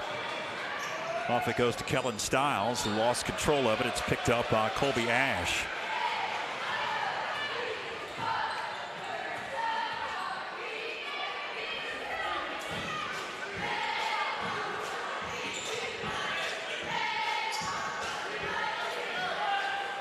McTaggart spinning in the paint. Nice jumper. Hayesville cutting into that Panther lead at 24-17. As Coach Clemens has put the starters on the bench to give them a breather, we've got a whistle and a tie-up. Possession arrow is to Hayesville.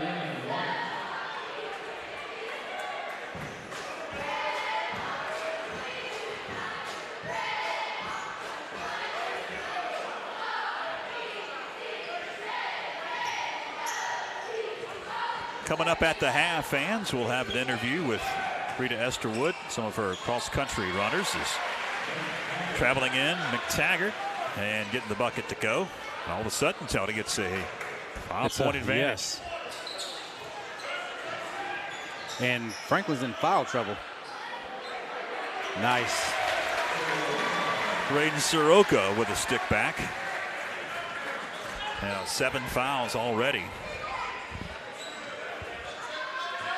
Coach Clemens decided that he could see how long he could nurse this lead. Yes. Without getting more fouls committed on his starters. Yeah, and I think there's 3 starters right now that are in foul trouble. Baseline jumper, good. Yeah, McTaggart's good. Yeah, McTaggart. He's good. Has the shooting eye tonight. Hartbarger.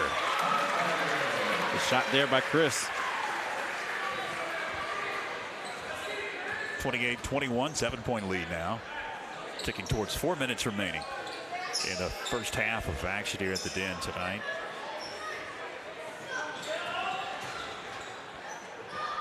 Ash, jumper, wouldn't fall, rebound, Trey Woodard. Into the front court. Kellen Stiles gives it up to Hartbarger in the corner. Now a tie up, and the possession arrow is with the Panthers.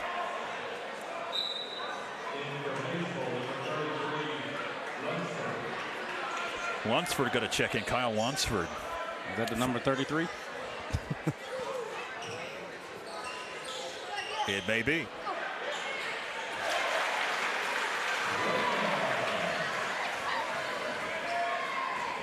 I have to change my having just 22 on my roster, so it may be 33. I believe you're correct, sir. That's going to be Kyle Lunsford.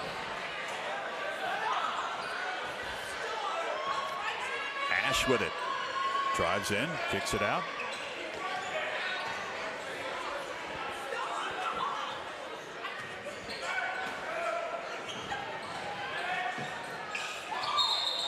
Kyle Lunsford going to be whistled for the traveling violation.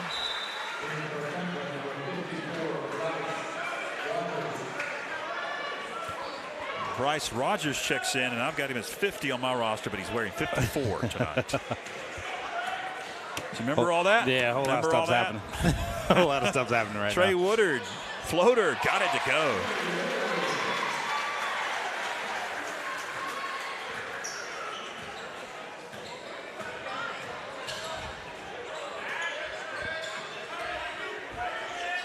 Paul White's checked into the game. He had it briefly, gives it up to Ash. Over to Lunsford, baseline. Wouldn't fall, rebound Bryce Rogers. By the way, Bryce Rogers is 6'6", fans.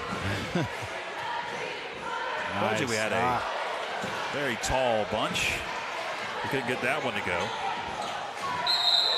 We've got a charge whistled on Hayesville. That one's going against Paul White. Team's 7th foul, and it's a player control foul, so no shots here as Coach Cottrell will get some new guys in. 2:40 remaining. First half. Chad Wilson for Coach Clemens brings it up. Over to Woodard. Woodard back to Wilson. Wilson drives in. On Stiles. Kellen spins back out to Wilson. Driving in. Off balance shot. Got it to go. Chad. Athletic ability there. Yeah, Chad has it. He can create all kinds of shots. Pretty amazing. Out of bounds. Last touch by Franklin.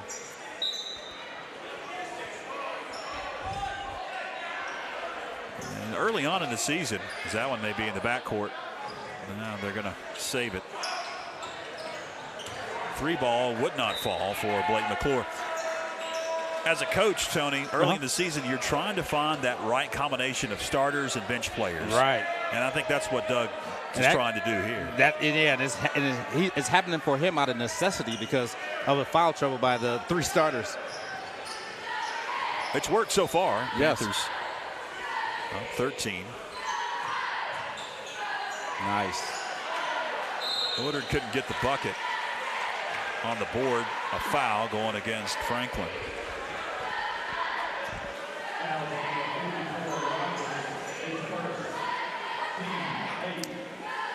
Bryce Rogers picks up that foul.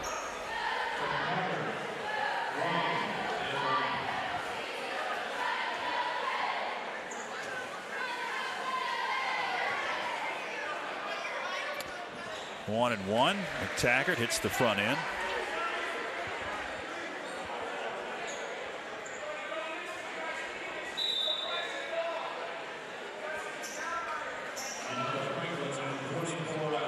Isaiah Johns checks into the game.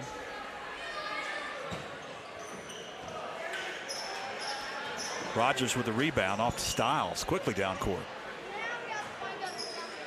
And Soroka swings it over to Chad Wilson. Wilson to Johns. Cross court pass Soroka. Thought about a three. Drives in. Jumper. Gonna wave it off, say it was a offensive foul. A charge on Braden Soroka.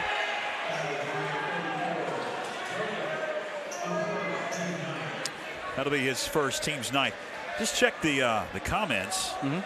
And gentleman watching tonight says that he watched Franklin basketball in 1953 in this exact gymnasium. Things have changed, he says. Shot up and good. That was that's Richard Dryman who checks in on the comments. Don't get a chance to check them all too much because we've got a lot going on here, but I'll try to check and give some shout outs when we can. Wilson's shot from three wouldn't fall. Just inside the arc. That one wouldn't fall for Colby Ash, and Franklin with the board and Kellen Stiles slowly brings it across the timeline. 40 seconds left. And Hayesville has moved back into a 2-3. That's why the pace is kind of slowed down a little bit. Good passing. Into the corner, Stiles, three. No, rebound McTaggart. And his pass too tough for Cothran. 23.9 seconds left.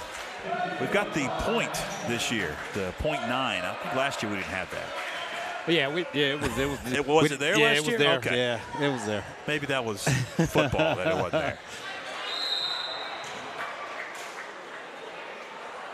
We've got a whistle and a foul coming up on Hayesville, and a 1 and 1. Colby Ash will pick it up. We have the same type of equipment, same software program. Well, you know what? They issue updates, and you never know what. Oh yeah, what new is going to pop up. Only reason I know is because I coach in here. Not I always see it.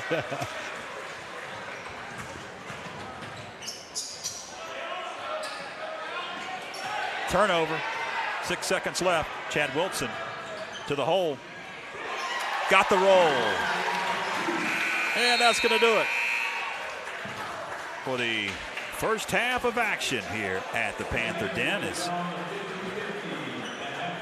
Franklin will hold a 36-24 lead at the break. We will head to break with the cheerleaders about to perform, and stay with us, fans, because we've got a great halftime interview. If you missed it at the half of the girls action, the girls varsity, good news. It's in just about 30 seconds. Stay with us. The WNC Sports Zone is your official headquarters for everything Franklin Panthers. From pullovers to shirts and hats, you'll find it all at Sports Zone. From college to the pros, they've got a large selection of hoodies and sweatshirts at Sports Zone. And they can handle all of your screen printing, engraving, and embroidery. The WNC Sports Zone, located in the Franklin Plaza Shopping Center. Open 9 to 8, Monday through Saturday.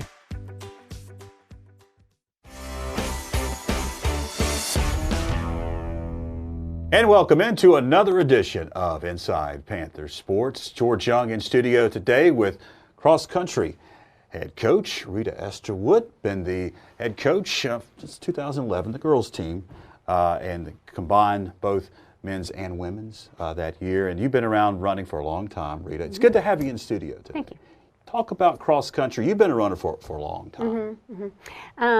With the athletes that are in cross country, it's just amazing the amount of discipline and commitment that they have to have. The ones that are going to succeed are the most disciplined, and they don't take shortcuts. They, you give them a workout, and they're disappointed in themselves if they don't complete the workout, don't do every mile, every stride, every core workout that they're supposed to do. Just the amount of dedication and commitment that it requires to be at the level that they were able to achieve this year is just incredible. Dylan Garcia and Maria Skro have joined us. Both of you girls are juniors, so you'll be heading into your senior season next year. They just finished the cross-country season. Regionals and state meet. What will you remember about this year's state meet and regionals? It being so cold. Because last year it was a week before. Like this week, or not this week, but this year it was a week delayed. And I don't know if that's why it was colder, but it was just, I remember being... It was a lot warmer last year. Yes, yeah. Yes, that. And also the regionals meet wasn't, it was in Asheville at ACA, which isn't the same continuous loop 3 times. It's kind of like branches off, goes into a corn maze, whereas this was the same loop 3 times. So it's kind of, it's a very like mental sport. So it was just a struggle to do that. And you guys didn't perform as well as you wanted to at the state meet, but I think it was an accomplishment, and most of the folks that I've talked to are very proud of the fact that you guys qualified for the state. Yes, this is mine and Dylan's 3rd year making it to state, and at the regionals meet we were very unsure on how it was going to go because it's right now our team is 2 juniors and 4 freshmen, and usually you don't hear about teams like that making it to state, but we pulled through and did it, and I was very surprised but so excited. Like when they called us out to make it to state, it was the best feeling ever. Because I remember I could have qualified it individually. If you make like the top 7 individually, you go. And I remember they didn't call up my name, and I was the first of the individuals, and our my eyes heart just dropped. I was all like, our eyes oh, were like, it happened. Like everything worked into place and everything like that. Yeah. It was a great time. Well, you girls are juniors, as we mentioned, and so you've got one more year to run. And expectations heading into next year. What do you guys think that you guys will be able to do in 2020? I'm hoping to get drop more time because I believe that we can. I believe that with training over the summer and training throughout the season and having your teammates to motivate you, you can drop as much time as you believe you can. So I believe that we can drop maybe a minute or so, just however many we believe we can. I think expectations for me this season and for me and Maria is to have we had such a great team this year. I'm just going to say this for myself. I wouldn't have made it this far if I didn't have Coach, the guys' team, and our girls' team just being all together. Because it's really, cross country is one of the most mental sports you'll ever play in your high school career.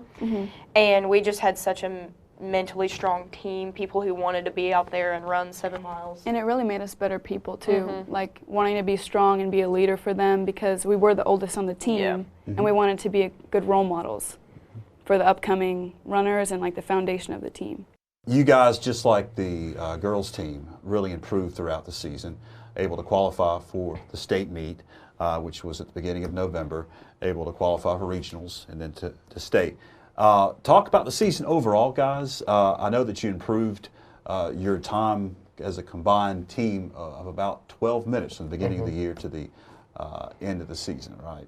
We trained hard through the season, and then sort of towards the end, some of us started getting injuries, like little things starting to pop up, but we just worked through it, I guess. And you're able to qualify your team and individually for the state meet and the regional meet.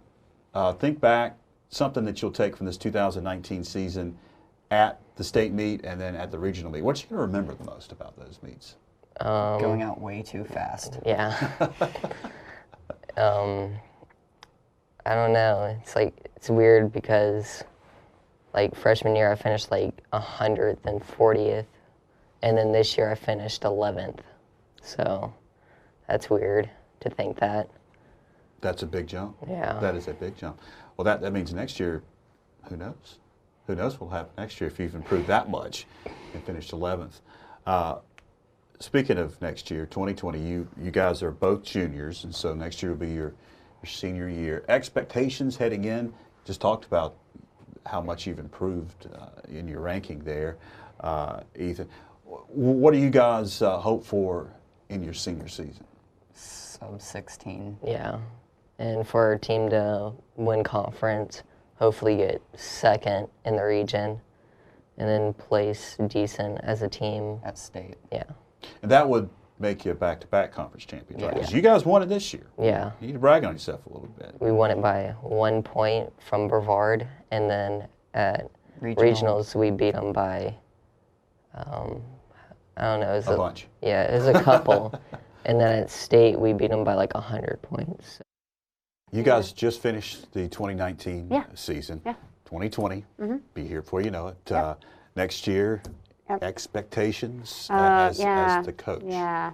I think boys teams has conference in the bag. I think they have the strength, and we don't have a lot of depth. We could use 2 or 3 more runners just in case injuries do pop up, and that would be really nice.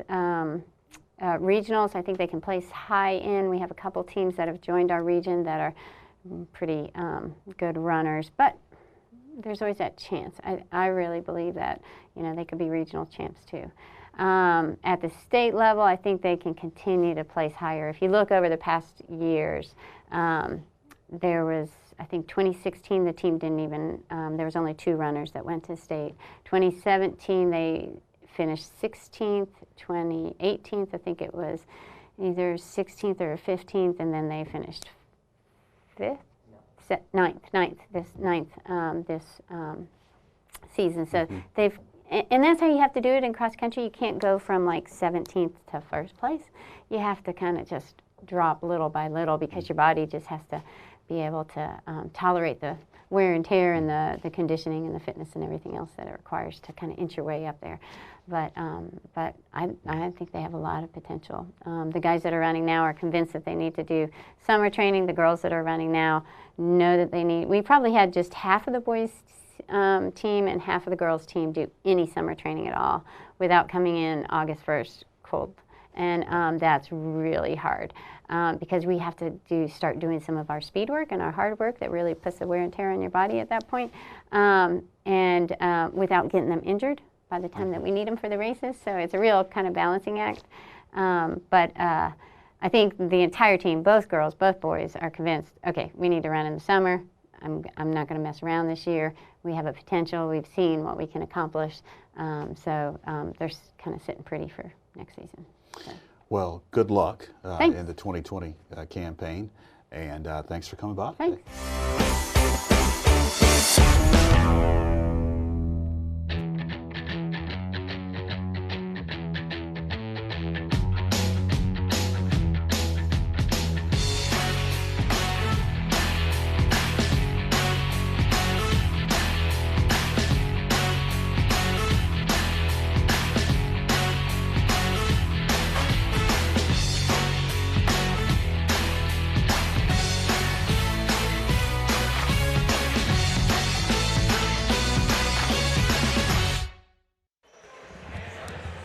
All right, welcome back to the Panther Den as we took the final few seconds before we will get to third quarter action. George Young back with Tony Christie,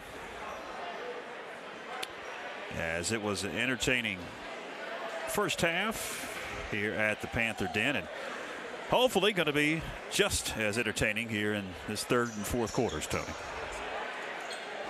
Yeah, I think it will be. Both teams went in, and both great coaches, both of them. They've been around for a long time. Yeah, they made their halftime adjustments, and now it should be like a chess match from here on out.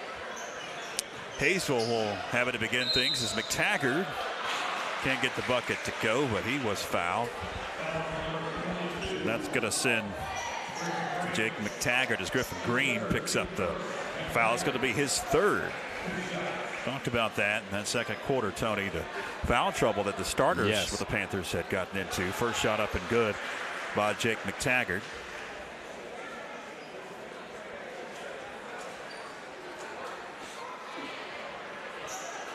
We'll get one more at the free throw line. And it's up and good.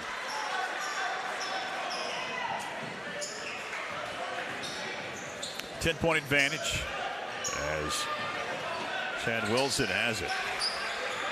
Wilson harassed. And a timeout. Coach Flemings wants to talk it over. 30-second timeout, so we will keep it here. Reminder, fans, here's the schedule. If you just joined us, got a lot of Panther basketball for you coming up in the next 4 to 5 weeks, as the next broadcast will be just about 2 weeks from tonight against the Swain County Maroon Devils on Friday, December 20th, Friday before Christmas, and then a bunch of games after Christmas we'll have here on the Franklin Panther Sports Network. YouTube Live, Facebook Live, share our posts, like our Facebook page if you haven't already. Also subscribe to our YouTube channel. You can do both. You can keep track. I know YouTube sends out notifications when we go live. Free throw line jumper wouldn't fall for Miles McClure. Rebound Hayesville. They're off to the races. McTaggart gets fouled. He'll be at the line once again.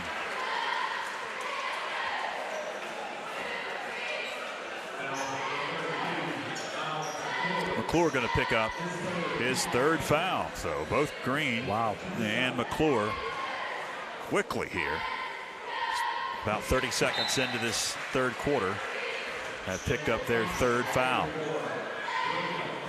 McClure going to take a seat as Soroka checks in for Coach Doug Clemens.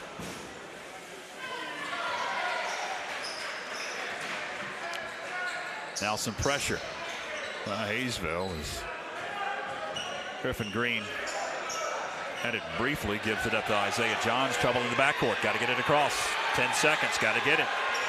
And he doesn't.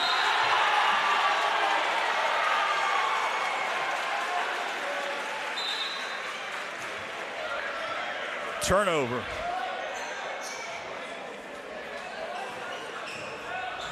Colby Ash. Vance McClure. Now they'll dish underneath, spinning and shooting McTaggart. Long board, McTaggart. Check that. McClure picks it up and gets the bucket. And all of a sudden, yes, 6-point lead, Tony, for Franklin. Isaiah Johns now gets it up across that timeline. And Griffith Green with it up top. Stops and pops. Soroka with a rebound. He shuffled his feet. Another turnover. That's been the bugaboo. Yes, it has. Turnover after turnover to begin this third quarter, and even a timeout by Coach Doug Clemens. He knew he could see that run coming out of Hayesville and wanted to try to stop it, but hasn't so far let up. Have the Yellow Jackets. That one is in and out for three. Ash with it. Gives it up McTaggart. Wild shot. No. Rebound. Trey Penland. And Penland going to get reached in on.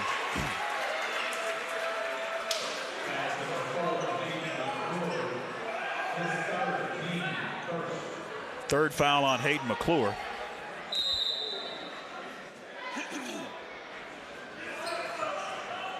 First on Hayesville. Only 2 minutes gone in this third quarter. Yes. A lot has happened. A whole lot of that. Chad Wilson will pick up the foul. Another player control offensive. Wow. First on Chad Wilson, third on the Panthers. And checking in for Coach Cottrell, Mark Cothran. And Cothran has it. Into the corner goes McTaggart. Started by Soroka.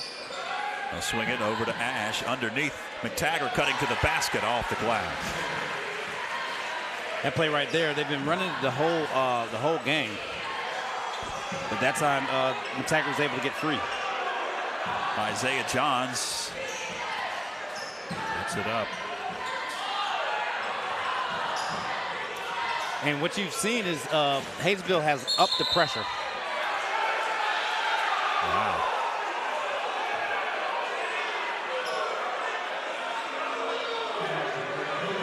Okay, they're going to whistle a blocking foul. All right. The official did the motion of offensive. He definitely wanted to call an offensive foul. But maybe was talked out of it by his fellow official. Chad Wilson will dribble up top. By the way, the foul was on Lunsford. Lunsford.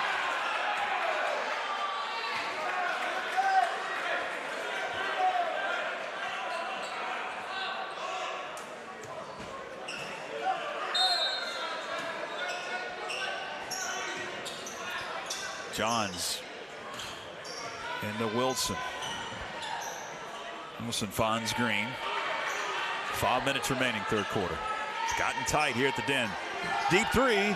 Off the mark, no good by Soroka. Wilson with a rebound. Tries to feed Soroka off his hands. And off to the races. Ash backs it out.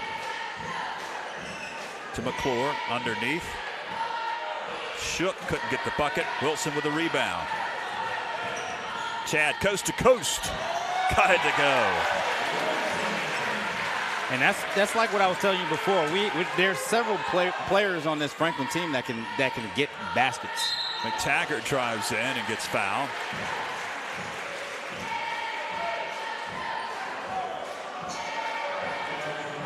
Hartbarger to check in after this free throw shot by Jake McTaggart. Foul going to be whistled on Isaiah Johns. That's his second. Fourth on Franklin.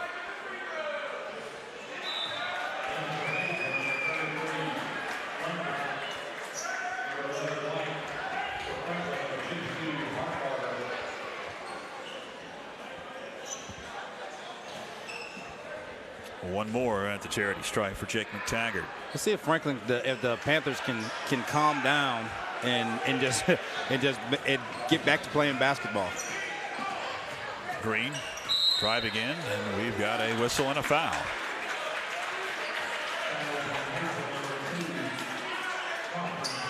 Mark Cothran will pick up his third. And now Hayesville getting into some foul trouble. McTaggart's going to take a seat. No shots here. Trey Penland to the hole. Panthers back out by 8 points. Weathering the storm, it looks like, by Hayesville, and they turn it over.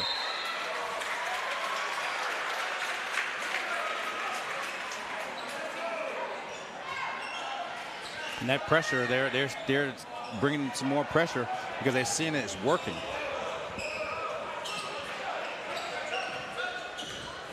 Penland knocked away, and a foul on Hayesville.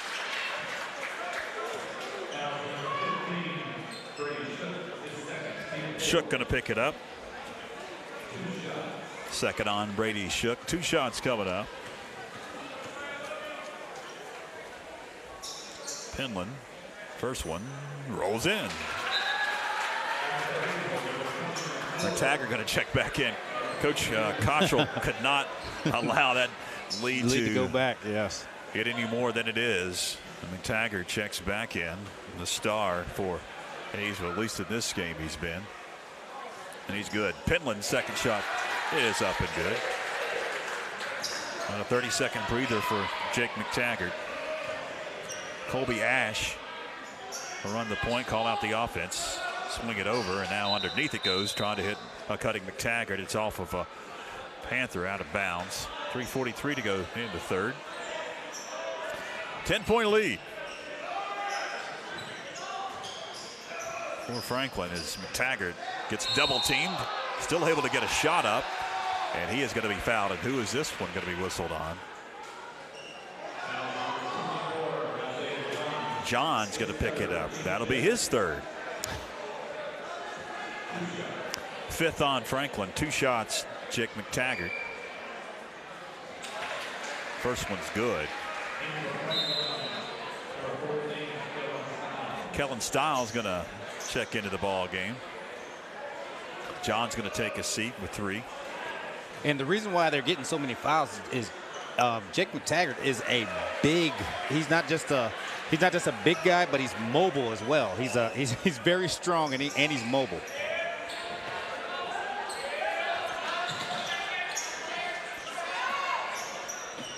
Green, deep three. Got it, nothing but net. Griffin Green.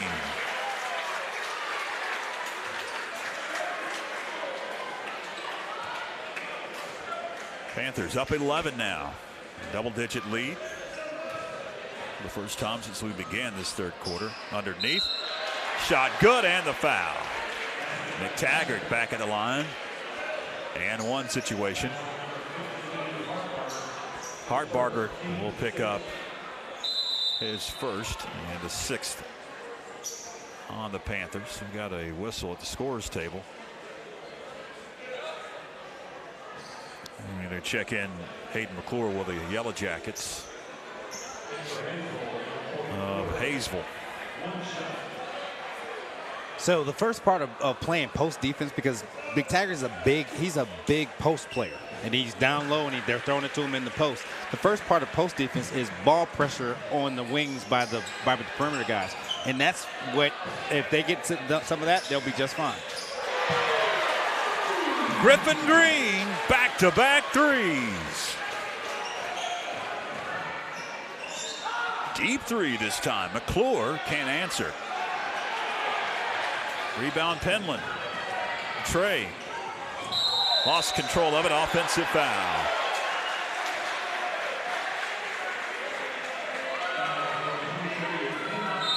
You can see Doug on the sideline telling Trey Penland to dish it out. You got to be under a little more control. And now we got a whistle and a timeout on the floor. So we'll still away for a quick one as well. 2:33 to go in the third. Back right after this.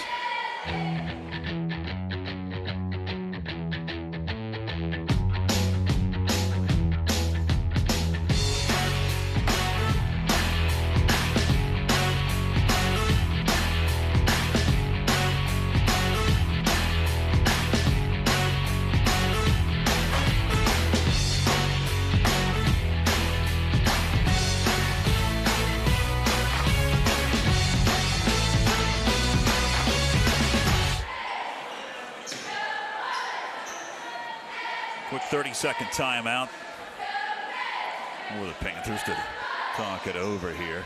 48-37, 11-point advantage.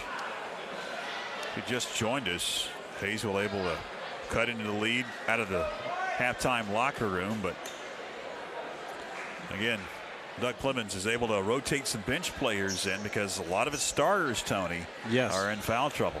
And this is good, you know, in the early season. That's why coaches, you know, schedule guys that play different styles and their different teams to get ready for conference. And this right here, we'll look back and see, you know, this game right here was a good test and a good barometer of where they're at, and they can find things they need to work on.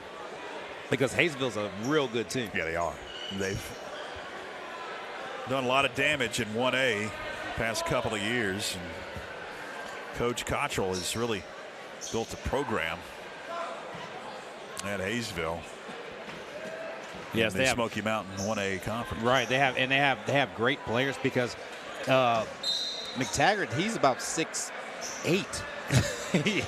I don't know what he's listed at, but he looks like he's about 6'8" because Hartbarger's 6'7" or 6'6", 6'7". Yeah, and there he is again.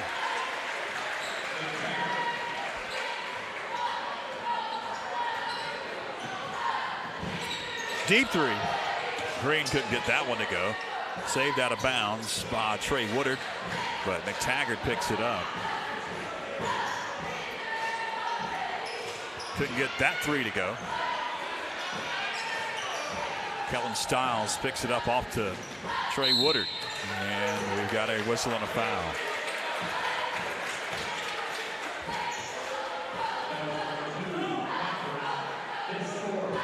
Foul on Cothran. Mark Cothran picks up his fourth. Fifth on Hayesville. And it goes to Chad Wilson. His three wouldn't fall. Rebound, Hayden McClure. He lost control of it. It's going to be picked up by Colby Ash. Ash out to McClure. Thought about a three. Now splits two defenders. Lost control of it. It's picked up by Hardbarger. Or check that. Yeah, Hardbarger picked it up, and then he lost control of it. And then the fans don't like the officials' signal here. Neither does Doug Clemens. They anticipated that one. It happens. Yeah, it does happen. Everybody does that. Yes. Anticipation. Yeah, basketball, football, all of them. McTaggart, free throw line. Got it. He is making them from all over. How many does McTaggart have tonight? McTaggart has, let's see. 7-point advantage, Hayesville. McTaggart has 26 right now. 26 of the 41. Yes. Hardbarger couldn't get it to go. Top of the key. Rebound McTaggart.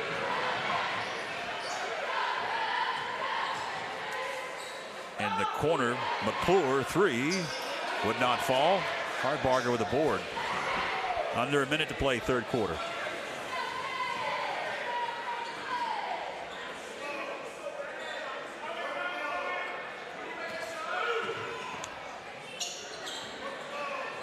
Griffin Green. Kills some clock here. And Hayesville's pressure, it's still there. It's just that it's toned down just slightly.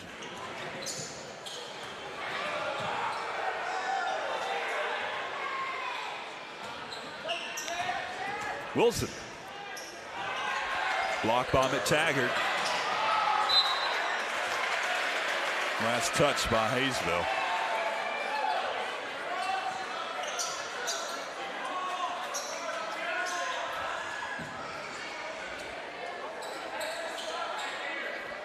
Some more perspiration on the floor, I believe.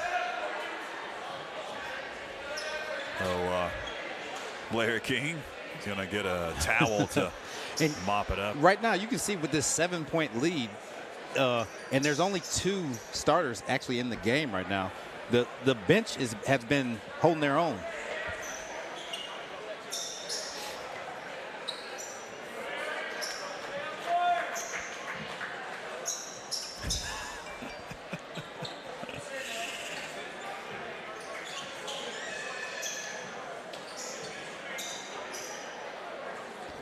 And on screen, we have a brand new camera operator tonight. Cooper, he is a Franklin High School student, and he's going to be helping us out on the Franklin Panther Sports Network broadcast. He is running the camera down here in the end zone, right below us. Appreciate him. First night on the job, throw him right into the action. He's been doing a great job on the camera. Down to 10 seconds left as Trey Woodard will give it up to Stiles, feeding underneath Hardbarger. Hardbarger is fouled. And that's exactly how you do it right there. Go at whoever's scoring the most points, go at him. That's only his second foul. 2 shots for Chris Hardbarger. First one up good. To the delight of the student section. Seth Krupe checks into the game for the first time.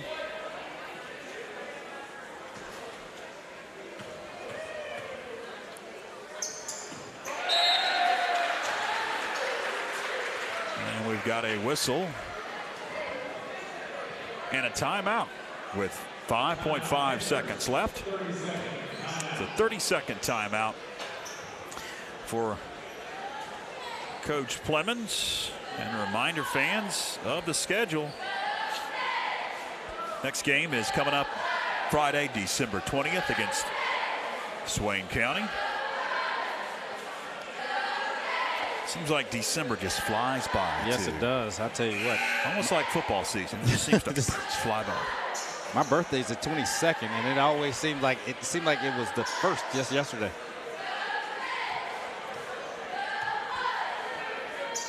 And then when you get into January, February, March, everybody just seems to just drag on. And once you get, I tell folks this, once you get to about the midway point in the summer, it's downhill after that. At the buzzer, Colby Ash couldn't get it to go, and that's going to do it for the third quarter. Fourth and final quarter coming up right after this on the Franklin Panthers Sports Network. The WNC Sports Zone is your official headquarters for everything Franklin Panthers. From pullovers to shirts and hats, you'll find it all at Sports Zone. From college to the pros, they've got a large selection of hoodies and sweatshirts at Sports Zone. And they can handle all of your screen printing, engraving, and embroidery. The WNC Sports Zone, located in the Franklin Plaza Shopping Center. Open 9 to 8, Monday through Saturday. Fourth and final quarter about to begin. And, I didn't want to mention this until later in the game. But, Tony, yes, sir. If Coach Doug Clemens is able to come out with a victory tonight, it will be his 500th career victory. I tell you what, that's high school ball. That is a big accomplishment because there's a lot of you don't actually get to go recruit your players. You have what you have, and you have to figure out how to win with what you have. And to get to 500, that means you've been doing it for a while, and two, you've been able to you've been lucky enough to win some games with some good players. Isaiah Johns with it.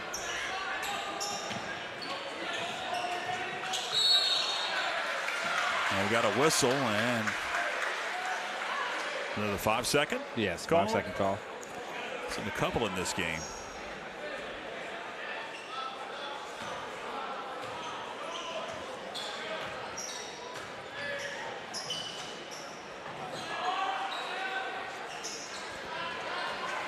Wouldn't fall, and the board is off to Griffith Green.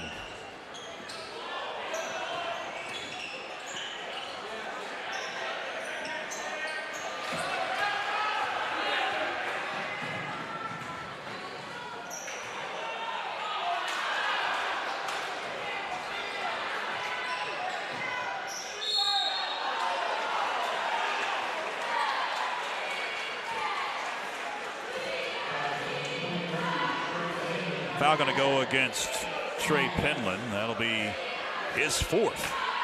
8th on Franklin. Got some shots coming up for Hayden McClure. And the first one's good.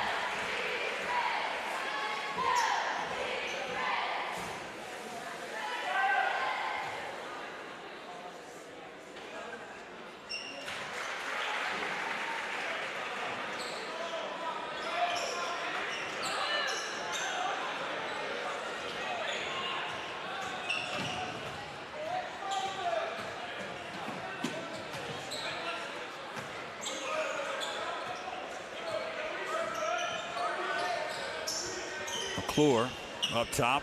Starters are back into the game. We begin the fourth quarter, and we've got another offensive foul. A moving screen, I believe. Wow. And that's going to be the fourth whistled on Miles McClure.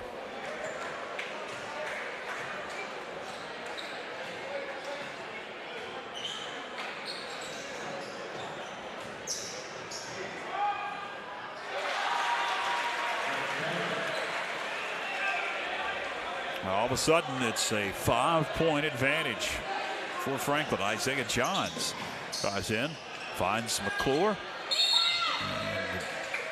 And on the rebound, we've got a whistle and a foul coming up against Hayesville. Is that Blake McClure?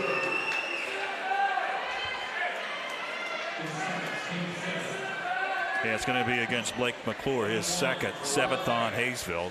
1-1 coming up for Chad Wilson. Got the front end.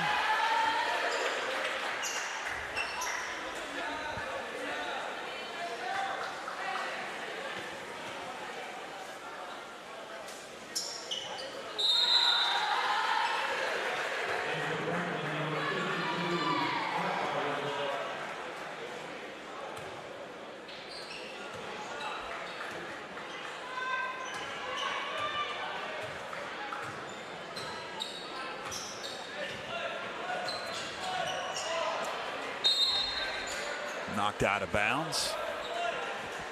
Hayesville will reset here with Colby Ash triggering. Trouble on the inbound. Just looking around to Hayden McClure underneath. McTaggart couldn't get it to go. You know, and you wonder how much success McTaggart would have had if some of the starters like Miles would have been in the game for him a lot longer. So to get into foul trouble early on, and this one is, we've got a whistle and a foul and some shots coming up. Brady Shook picks up his third foul, the 8th on Hayesville. Yeah, that would have been interesting to see actually, you know, Miles guarding them, and because right now Franklin's in man, and Hartbarger's actually doing a great job in that last possession. He just walled him up and made him shoot with his left hand, and that's what you really want to do. 2 at the line for Penland. Colby Ash, direct traffic, and then decide to pop a deep 3, and it's off the mark. Last touch by Franklin. Griffin Green got a paw on it.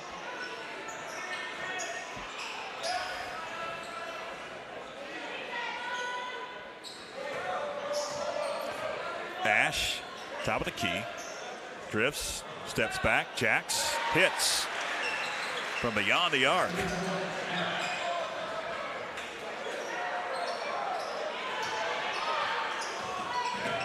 Isaiah Johns. As Colby Ash went flying, trying to get the call, and there's a turnover. Colby Ash for 3. Hit the top of the backboard and one of the wires up there, one of the crossbars. It'll be out of bounds to Franklin.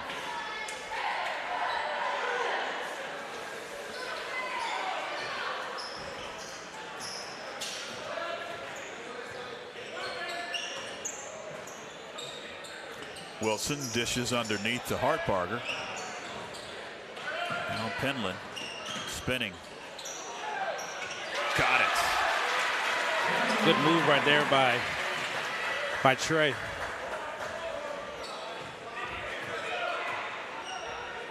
Another 3. Ash couldn't get it to go. Penland with the board.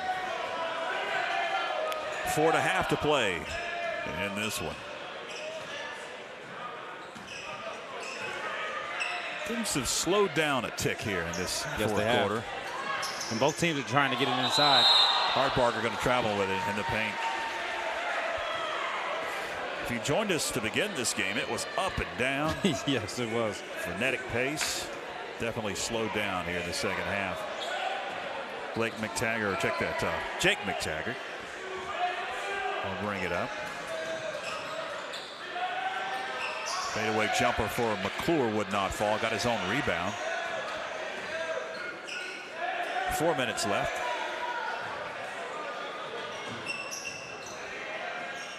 Hayden McClure's shot, no. Rebound, Isaiah Johns.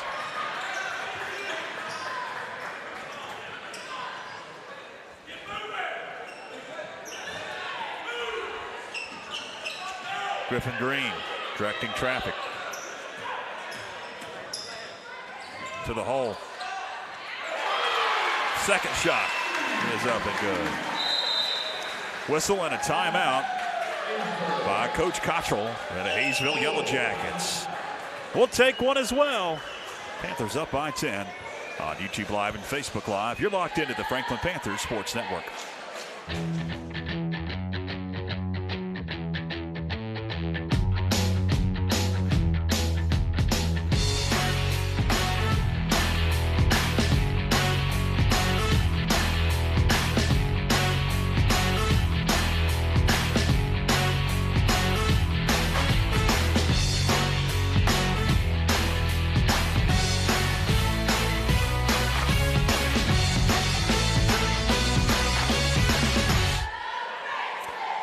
Minutes, 29 seconds left in the fourth. 10-point advantage for the Panthers. Glad that you're with us on YouTube Live and Facebook Live for this Monday night of hoops. George Young along with Tony Christie. Girls varsity won the opener. Coach Doug Clemens and the boys varsity hopefully on their way to a victory. They're second on this young season. And if they are lucky enough to pick up the victory, will be the 500th career win for Coach Doug Clemens. Of course, stops here and also Swain.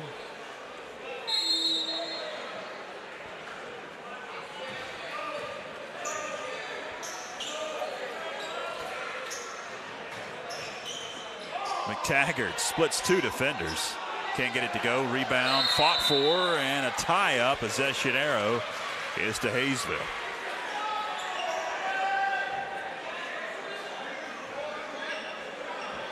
And you see what they're trying to do. They know that Miles McClure is back in the game, so they're going to try to throw it into McTaggart and try to get Miles for his 5th foul.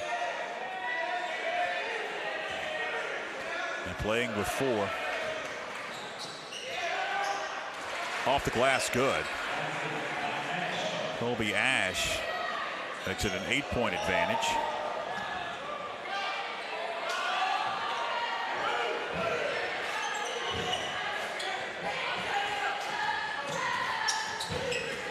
Trey Penland drove in, backs it back out, gives it up to Wilson.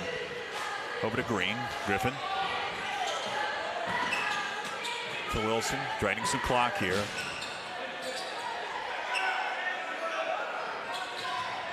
Two and a half to play. Green kicks it out. 3-ball. Penland off the mark. Rebound. Picked up Jake McTaggart. Off to the races. Shook. Got fouled. And he'll be at the line for a couple. With a 10th team foul on Franklin. Double bonus the rest of the way for Hayesville. Trey Penland picks up the foul. That'll be his 3rd. Or check that, his 5th. And he will foul out. First Panther to foul out. First player for either team to foul out. Hartbarger checks in for him. Brady Shook will be at the line. First one's good.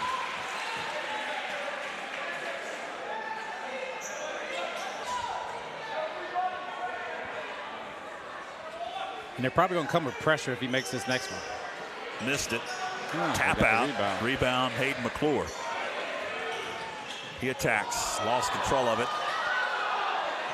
McClure like a bulldozer. And a blocking foul. On who? Is it Hartbarger or Johns? Going to go against Isaiah Johns.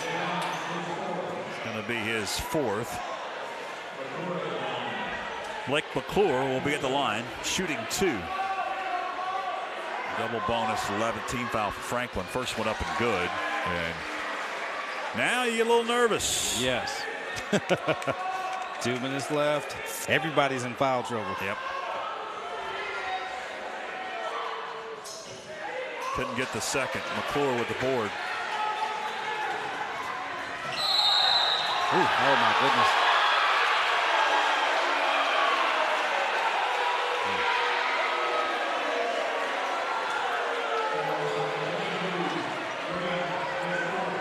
Griffin Green picks up that offensive foul. It's his 4th. No shots, player control. Gonna have to bring a towel over to clean up some of the perspiration. 6-point advantage for the Panthers. Hayesville has possession now.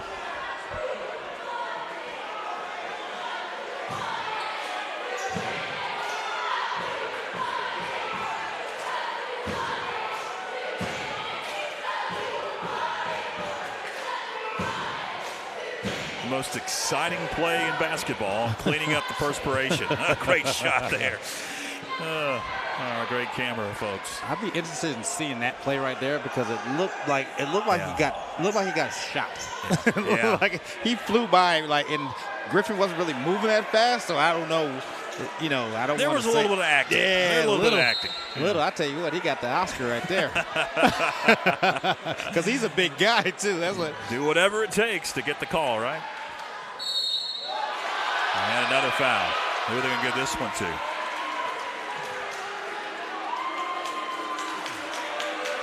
Hartbarger.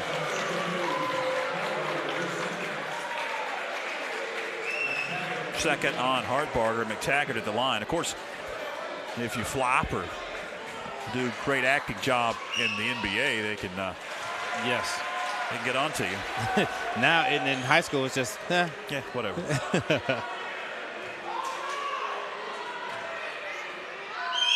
He cut it to 4, missed it. Miles McClure with the board, under 2 to play. Then he turns it over. Johns cut up the court.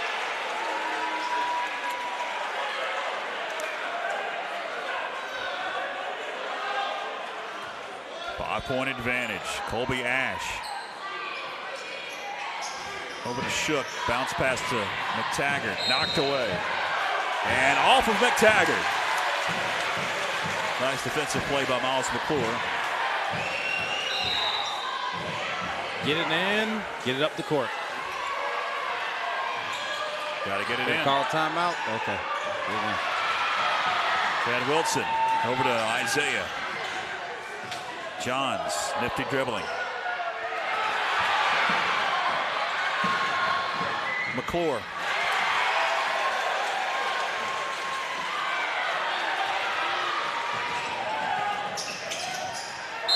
Green gets reached in on.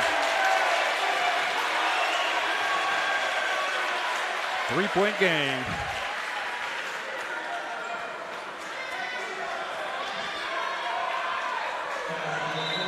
They're going to whistle that one on Hayden McClure. That'll be his fifth. He's going to have to take a seat. Yep.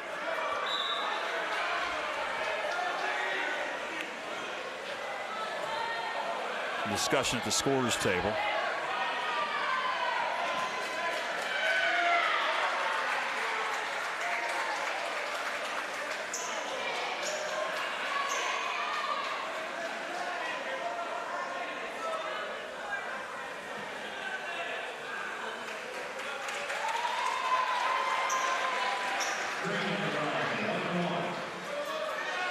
So that was just the 4th, they're going to say now, on Hayden McClure. They have a discussion at the table, and the first shot is up and good by Griffin Green. He'll get one more at the charity stripe. That was the delay. Second shot, front of the iron. Ash pushes it up court. No good. Bodies on the floor. Hayesville with a rebound. McClure, 3, in and out, no good. Traveling violation on Isaiah Johns. Turnover. Hayesville ball. 72 seconds left. Wow, that's a rough one because he didn't actually have possession because him and Miles both had the ball.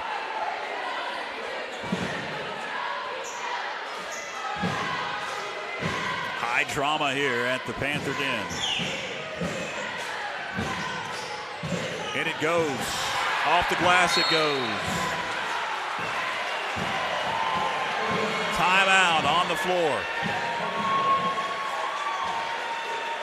59-57. 67 seconds left. For the first game, this is barn burner. It's definitely a good one. Both these two teams have laid it out on the court tonight. High-flying action. Judging by what I've seen in this game, these two teams are going to win a lot of games this year. Oh, yes. Especially Hayesville yes. in the 1A, Smoky Mountain 1A conference. Right. There's a lot of it's crazy because there's a lot of offense on the court, but there's a lot of defense too. There's a lot of guys that just know how to play basketball. And right now they don't have anybody. Someone should go long. And it goes to Isaiah Johns. He's got to get it up and avoid that 10-second violation. Off to Green. And Wilson with it now. Give it up. Off to McClure. A foul or a timeout? Timeout. Timeout. Called by Coach Doug Clements. It's a full timeout. We'll take one with 51 seconds left across the Franklin Panther Sports Network. WNC Sports Zone is your official headquarters for everything Franklin Panthers. From pullovers to shirts and hats, you'll find it all at Sports Zone. From college to the pros, they've got a large selection of hoodies and sweatshirts at Sports Zone. And they can handle all of your screen printing, engraving, and embroidery. The WNC Sports Zone, located in the Franklin Plaza Shopping Center. Open 9 to 8, Monday through Saturday. Shot of the student section. Some fans have hit the exits as we are well past 9 o'clock, 9:17. Clemens called a timeout. He's directing traffic out there. Yeah, now guys, now they have to get the ball in. Yeah, that's the difficult That's part. the difficult part. Yeah, when you call that timeout, let's see if they can do it. Hopefully they can. Miles McClure will get it in. Whoa, whoa, whoa. I think Franklin called a break that time. Yes. Coach Cottrell going nuts on the Hayesville sideline. Wilson with it, down to 40 seconds. Gives it up to Miles McClure, to Hartbarger. Hartbarger, pass knocked away. Not a backcourt violation, and now we've got a whistle and a foul coming up on Hayesville. Now that is his fifth. Fifth, yeah.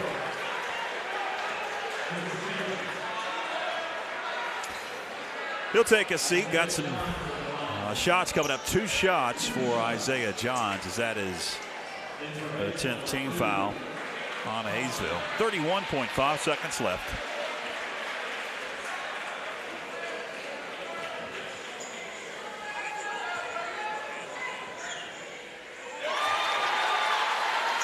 He'll get one more. Big shot at the free throw line for Isaiah Johns. Junior for Coach Clemens, nails them both. Another timeout. Coach Clemens wants to talk it over. It's a full timeout. We'll take one as well. Back after this on YouTube Live and Facebook Live. You are locked into the Franklin Panther Sports Network.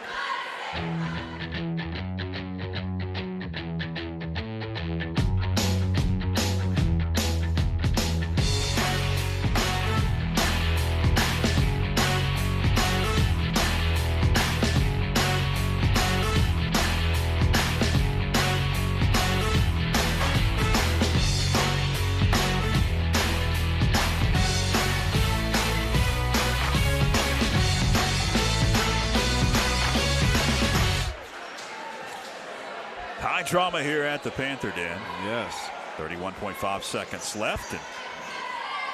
And a timeout. And Hayesville will have possession. They got to get it in, though. Got to get it in, then get it up, and they're going to try to score quick. My guess is going to be a 2-pointer. And a 2-pointer and a quick timeout. Down by 4. Or they might shoot a 3 because they're not bringing up the court fast. McClure over to Ash. Dangerous pass. McClure picks it up. Gives it up to Colby Ash. Good defense. The Panthers. McClure splits the defender, loses control. Bodies on the floor. Ball on the floor. Picked up. Ash for 3. Got it! Colby Ash makes it a 1-point game with 8.7 seconds left in the fourth quarter. Ooh. And that was just off the broken play because they didn't have anything. And right there, Franklin could have had, could have got the ball on that loose ball, but it's went around and went wrong bounce to Hayesville, and Kobe Ash hit a clutch 3-pointer. Closest that the Hayesville Yellow Jackets have been the entire second half. It was a double-digit lead at the break for the Panthers. If you just joined us, a lot of folks I see have just joined us. Tune back in maybe if you tuned in early for the finish of this one, and it has been a whale of a ball game. The girls varsity won to open up and varsity play. And right now, it's usually it's funny how coaches play this different thing. Right now, there's no one back. There's someone on the ball, but there's no one back. So all Miles really has to do is throw it over if Isaiah Johns takes off.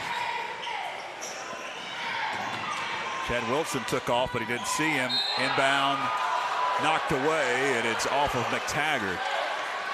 Franklin once again trying to get it in. 7.3 seconds left at the third. In the fourth, rather. McClure. Pass down court.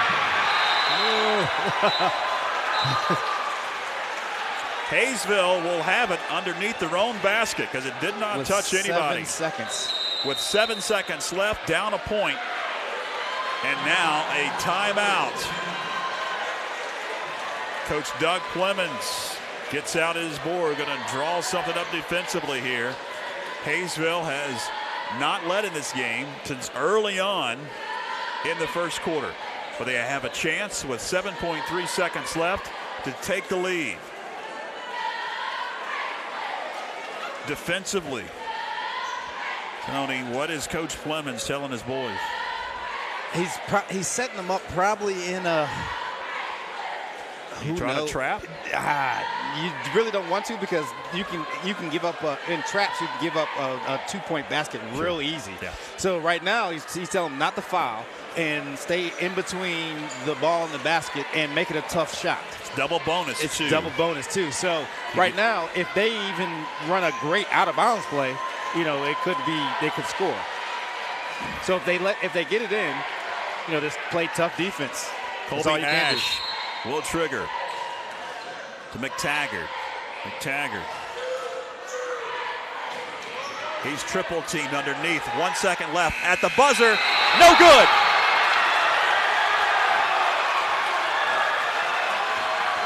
Good block by Miles McClure.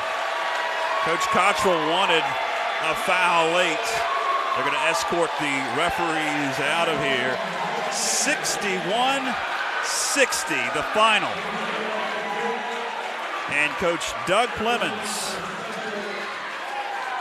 has picked up his 500th career win at Franklin. And that right there, was best on best.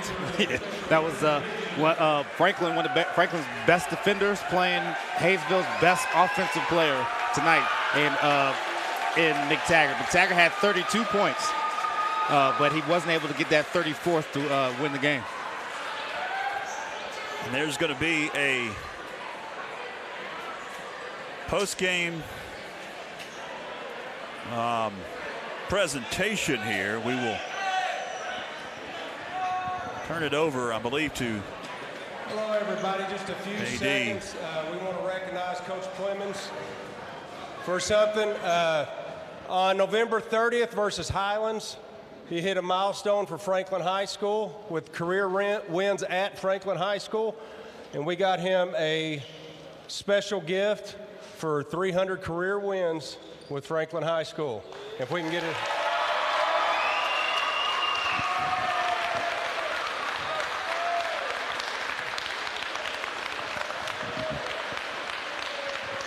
But wait, there's more. Tonight, December 9th, for all-time career wins for his coaching career, tonight he hit number 500. Congratulations, Coach.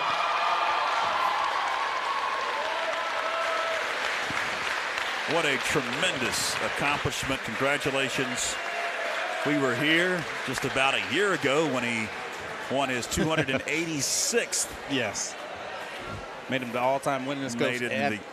All-time at Franklin, and now he's crossed that 300, now 301 mark, and the 500th career victory. And when you've been coaching for as long as he has, these milestones start to pile up. Yes, they do. And being a coach, and we talked about this last year, Tony, being a coach, it is hard to win. It is hard to win. And that's why, because I coach and I've seen some good coaches and I've been around some of the greatest basketball coaches around, and Doug is one of them. It's hard to win. And something I've taken from a coach that coaches at my college, Dabo Sweeney, is you win, you dance.